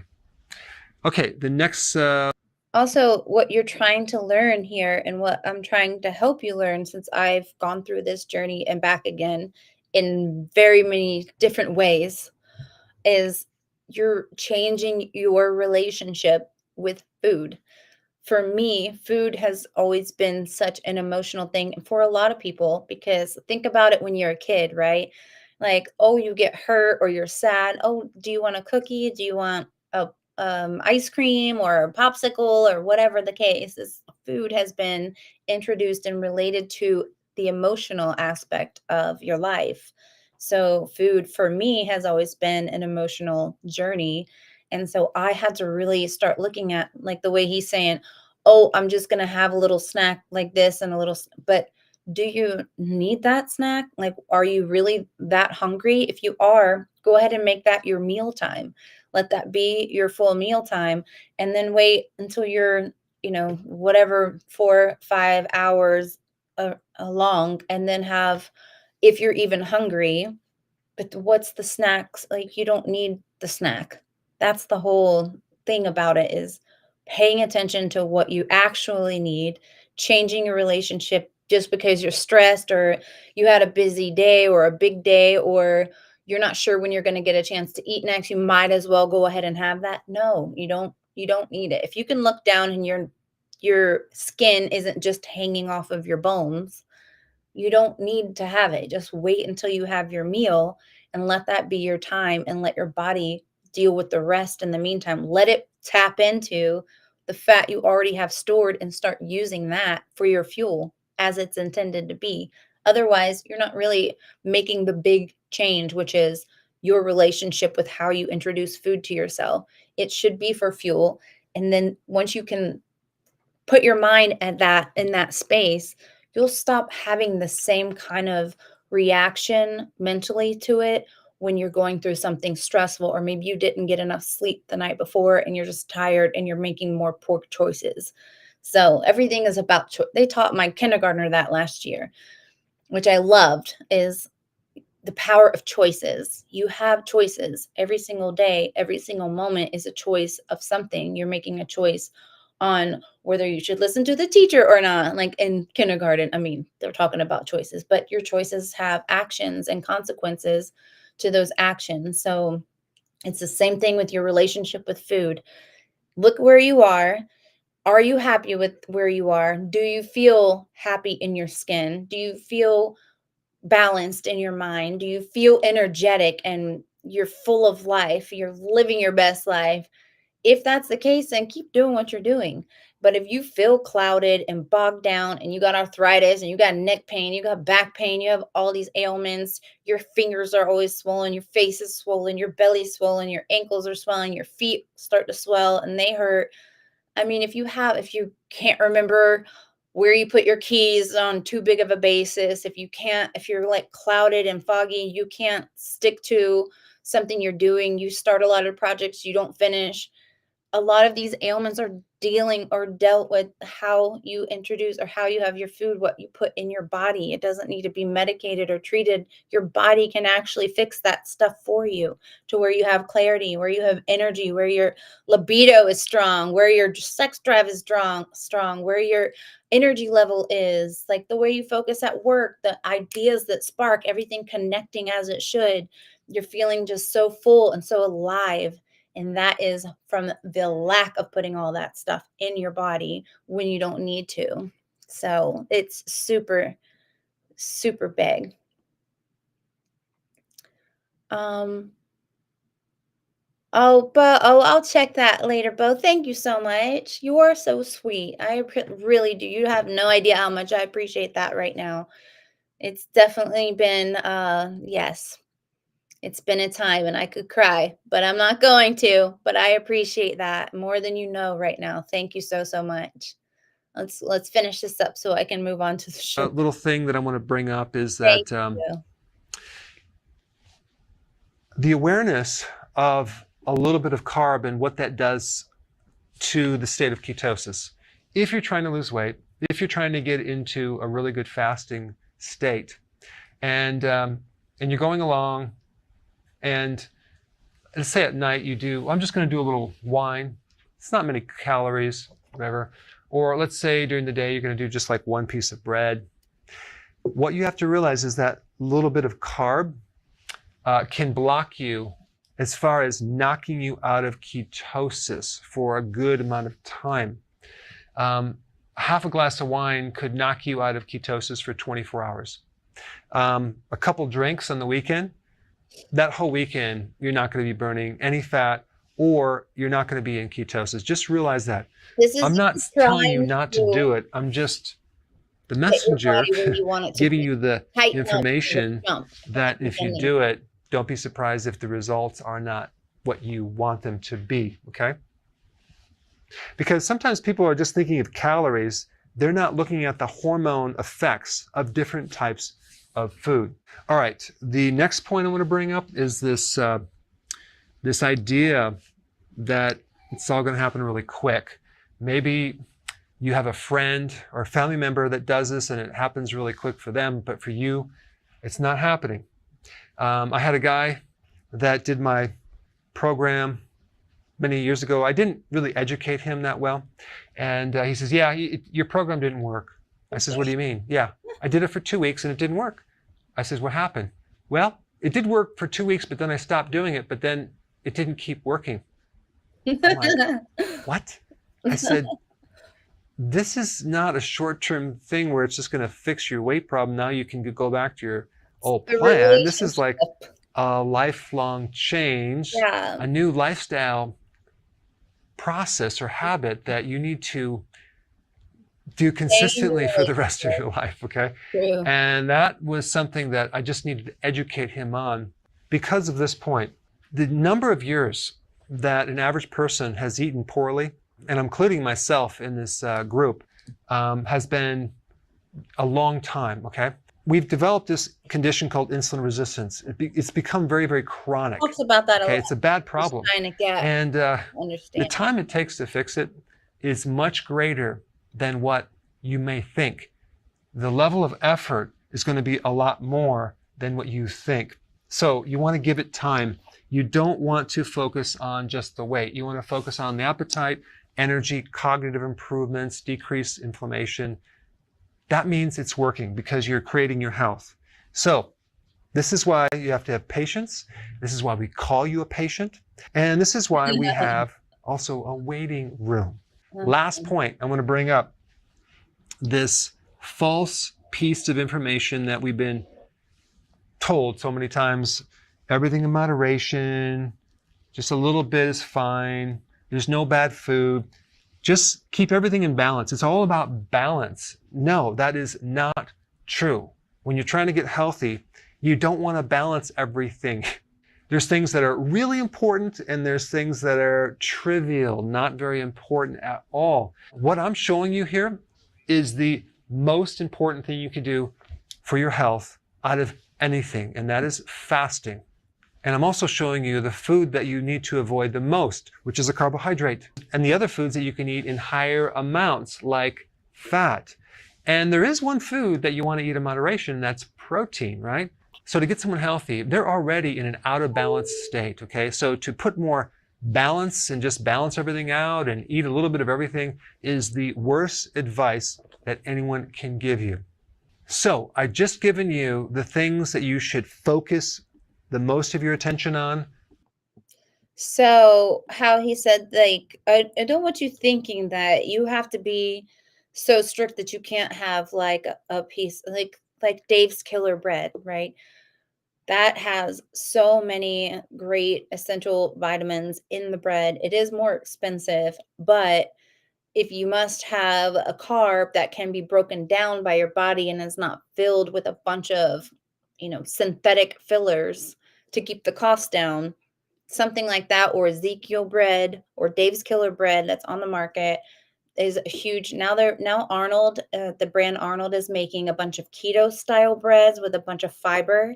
So what makes it keto is no carbs or very low carbs. So in a bun, it might be 19, 20 carbs, but there's also 18 grams of fiber. So you subtract that fiber from the carbs, and that's what your net carb is. So really, even though you flip it over and it says it's 22 carbs, you got to subtract the amount of fiber from it, and then that's your net carb. That's the carbs that is actually being calculated as a carb in your body. So there are more brands getting more savvy with it and starting to come out. So I do feel like it is moving in a progression where hopefully, even though they'll see that people are paying will pay a little bit more to keep their body, their quality of life, right? So if you're not eating that much anyway, think about how much money you're going to save on not snacking all that snacking food, right? And then how much money you'll have extra money to go into the tank to buy more quality items. And then when you buy those quality items, since you're eating less anyway, you're going to have a more quality life because now you're not putting all of that stuff back in once you're done with your 15 days. And once you're getting into a pattern, once we do the true fast, once we get down to the point where we're going to do a true fast, which means nothing for 24 hours, 36 hours, 48 hours, however long your body is ready to go. Once we reach that point, we're doing that 15-day kickstart, and then we're going to move into that realm.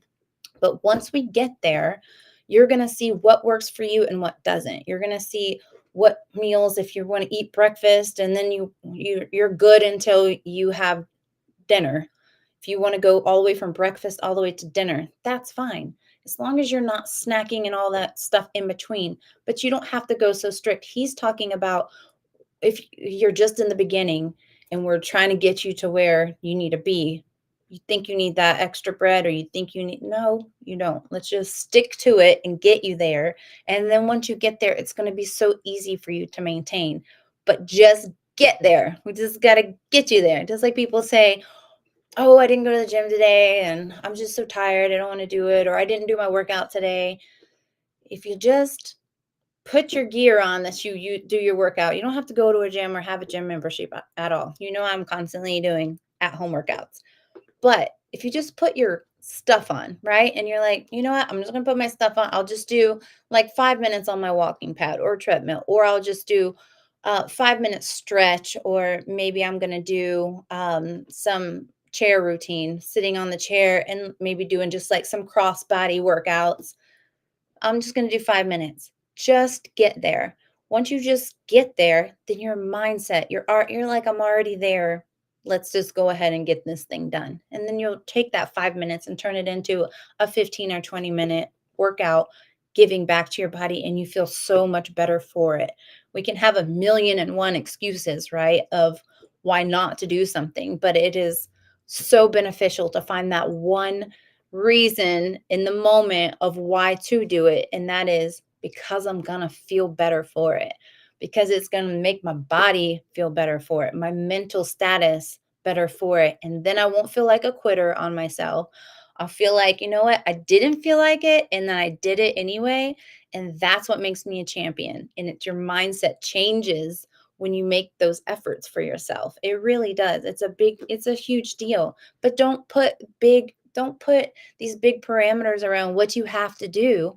I mean, of course, you can do whatever you want, but in my humble opinion, when you say a workout in your mind means you got to give 30 minutes and give it your all, or don't even show up. No, if you tell yourself, okay, you're just going to do 5 minutes, let that guide you. Let that be your champion moment where you're like, I didn't even want to do it and I showed up to do 5, but since I'm here, I'm going to do 10 or 15 or whatever the case.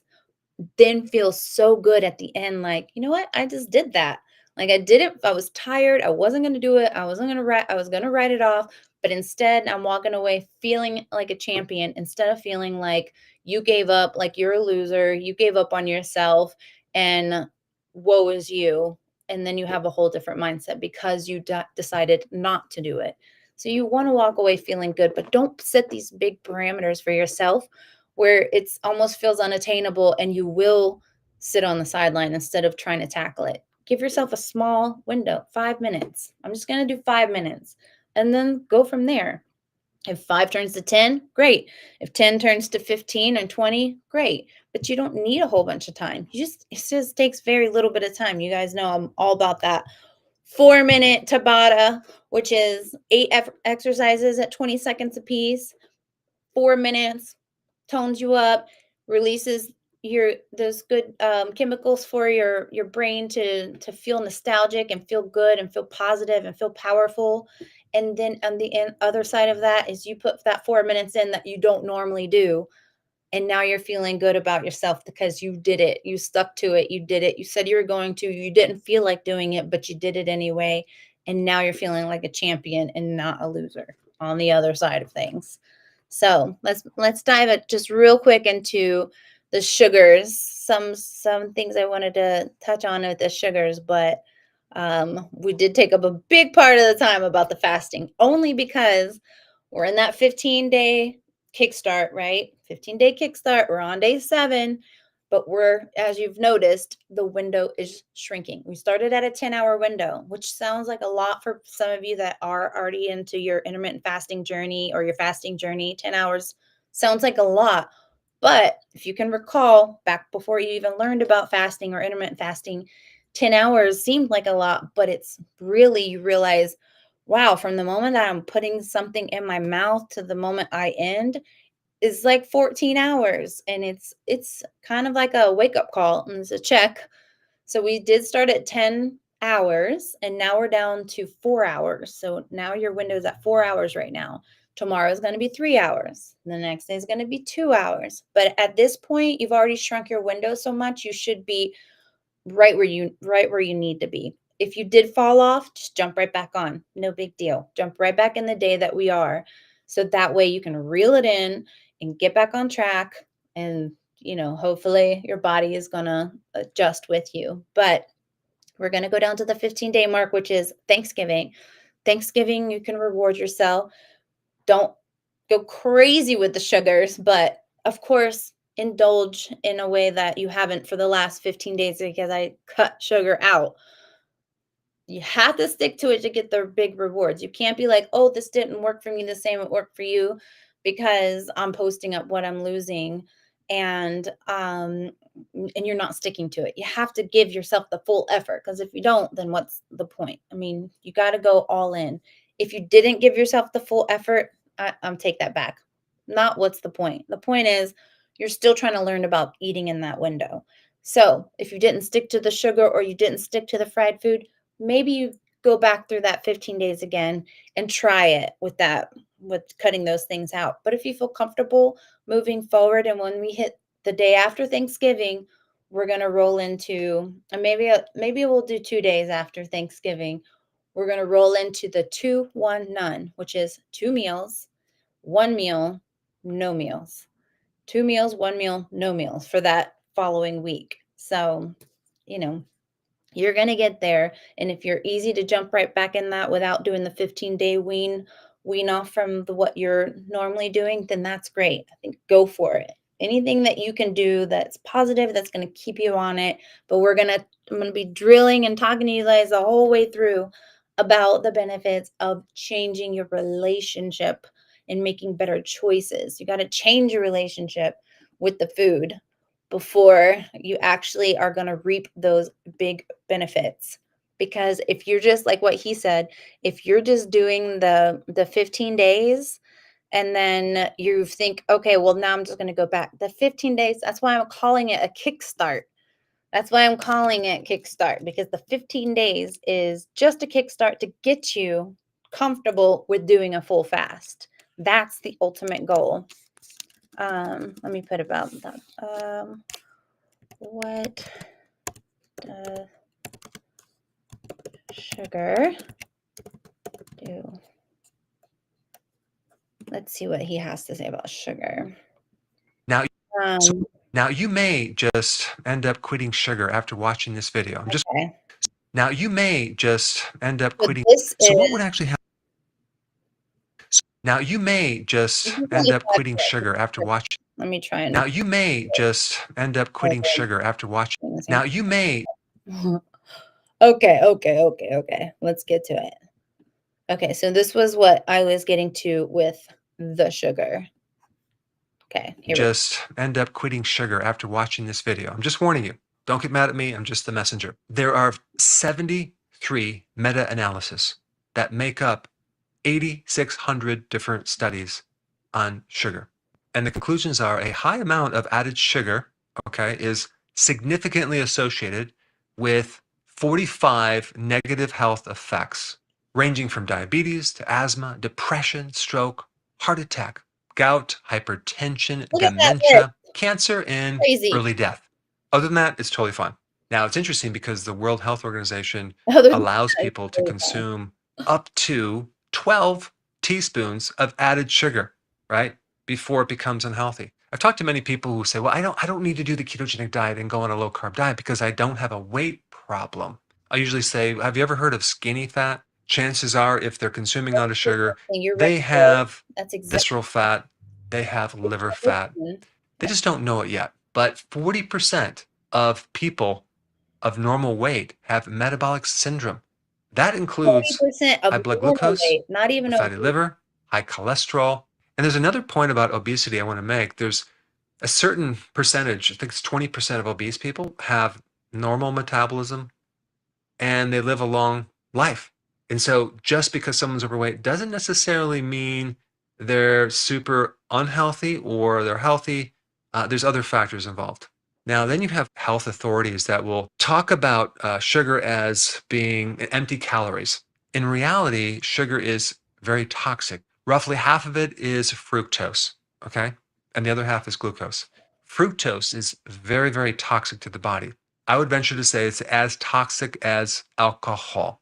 And if you ever think about where alcohol Just like comes that, from, though. they usually make it from some type of sugar, right? But if we compare fructose with alcohol and which problems each one can influence, both fructose and alcohol cause hypertension, myocardial infarction, heart attacks, cause insulin resistance, fatty liver. They both cause pancreatitis.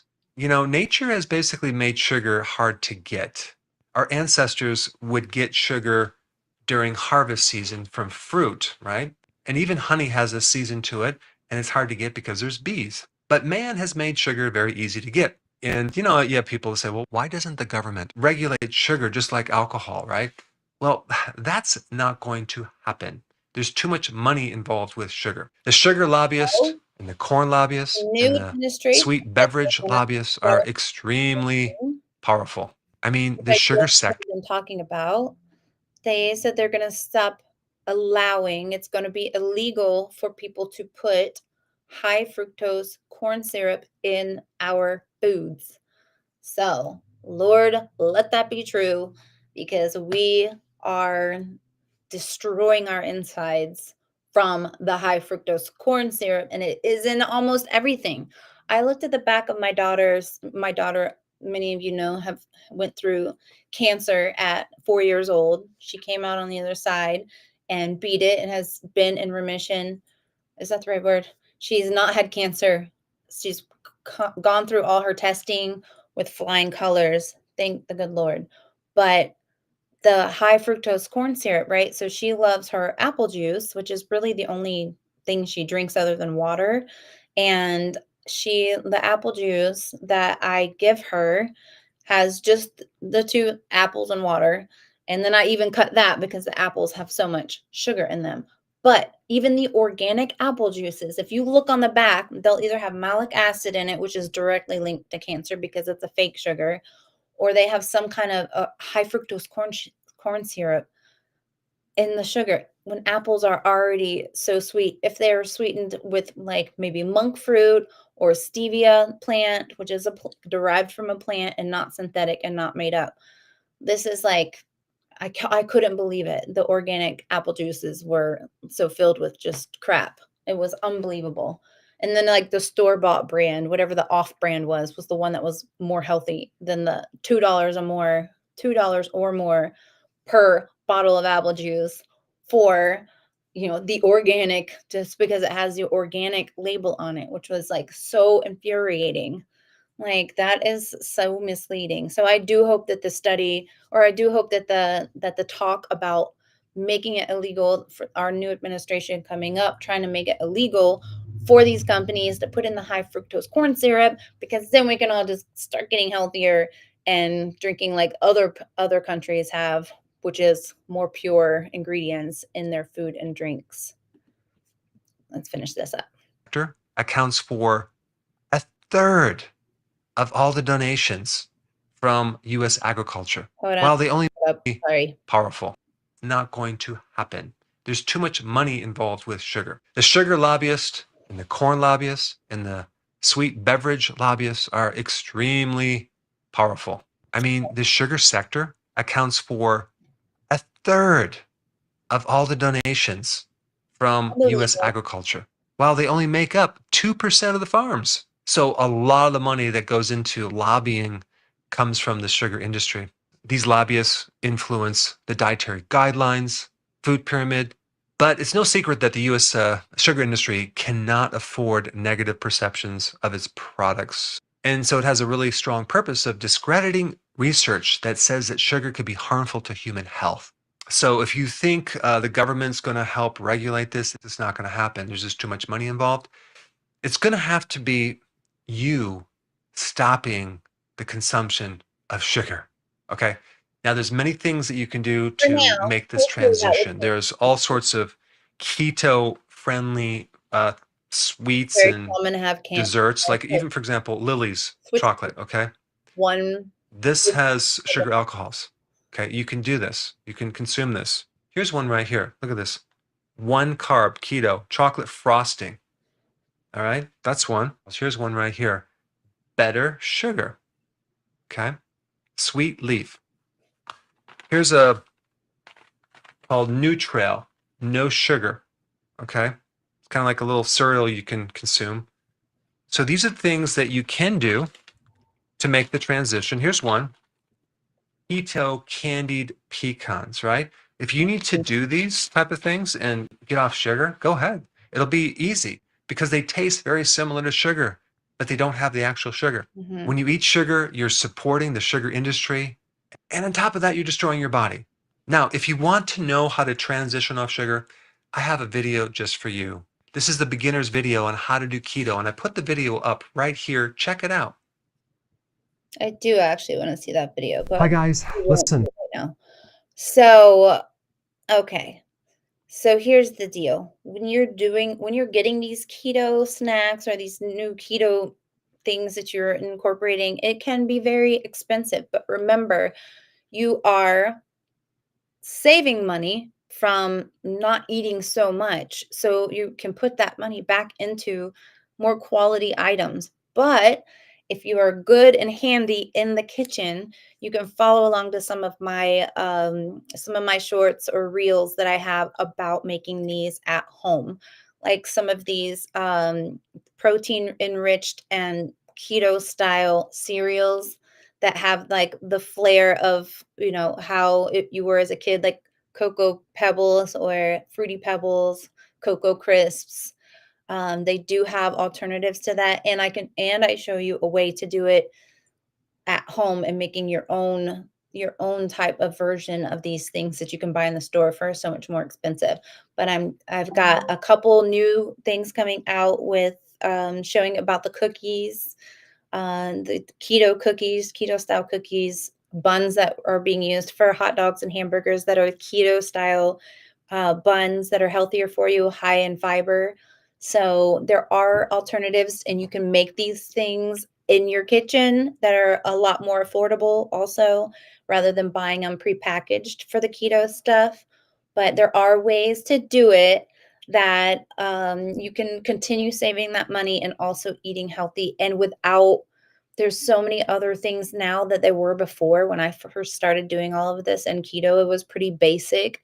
But now so many more companies are coming out with things that are geared towards that, even though they are more pricey. You just have to balance it out in your mind with the thought that, okay, well, I'm saving money by not eating as much. So let me put that back into more quality items.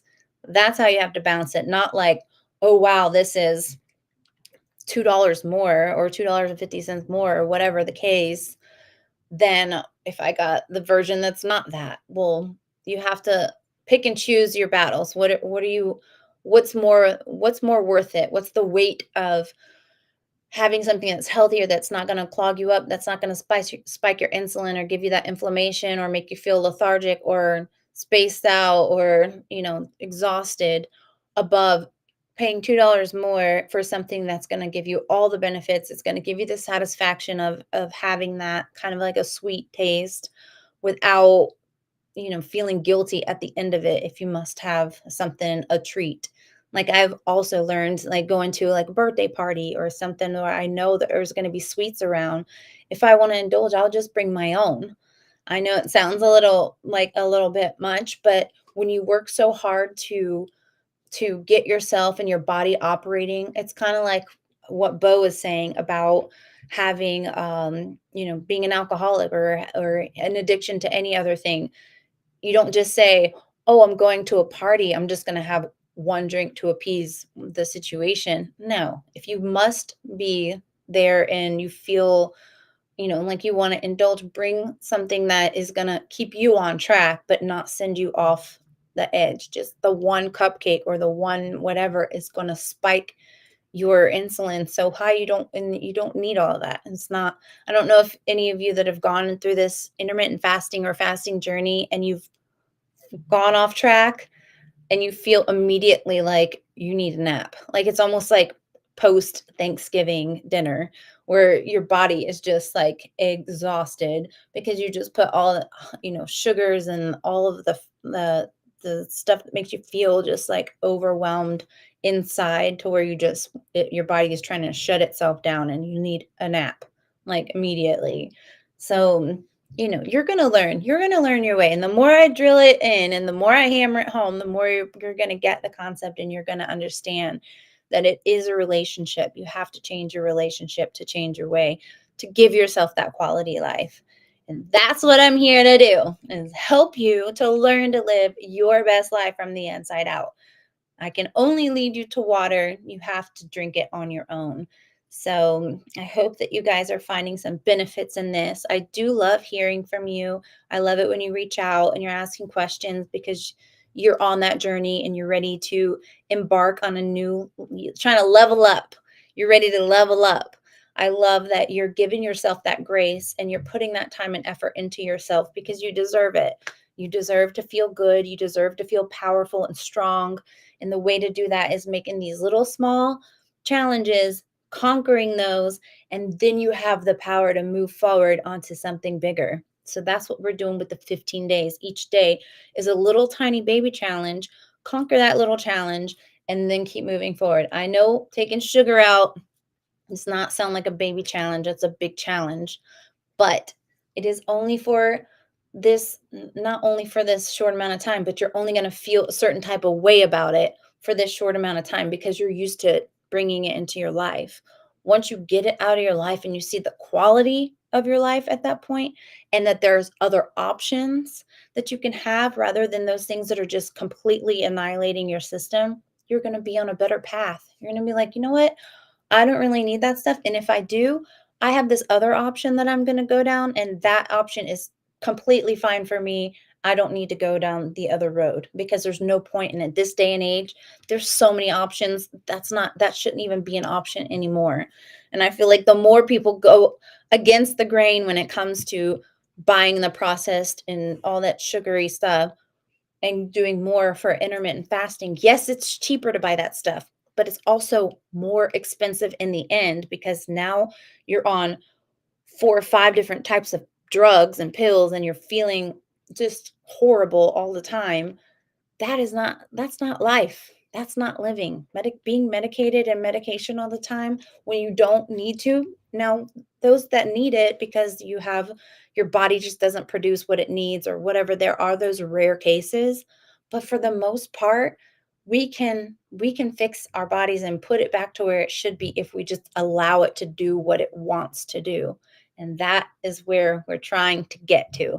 That's the space we want to be in. So, thank you guys so much for joining me today on Behind the Layers. I'm wrapping up this episode.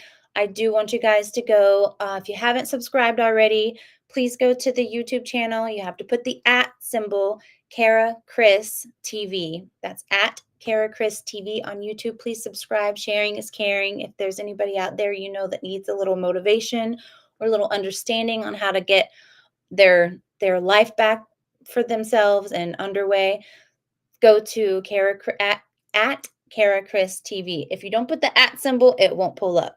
And then also on Instagram and Facebook is Kara Christensen TV. So follow along on that 15-day journey. It's a great kickstart to get you going. And I hope to see you guys in the next video. Thank you so much to all my regulars that show up. Thank you, Sad. Thank you, Bo. Thank you, Hal.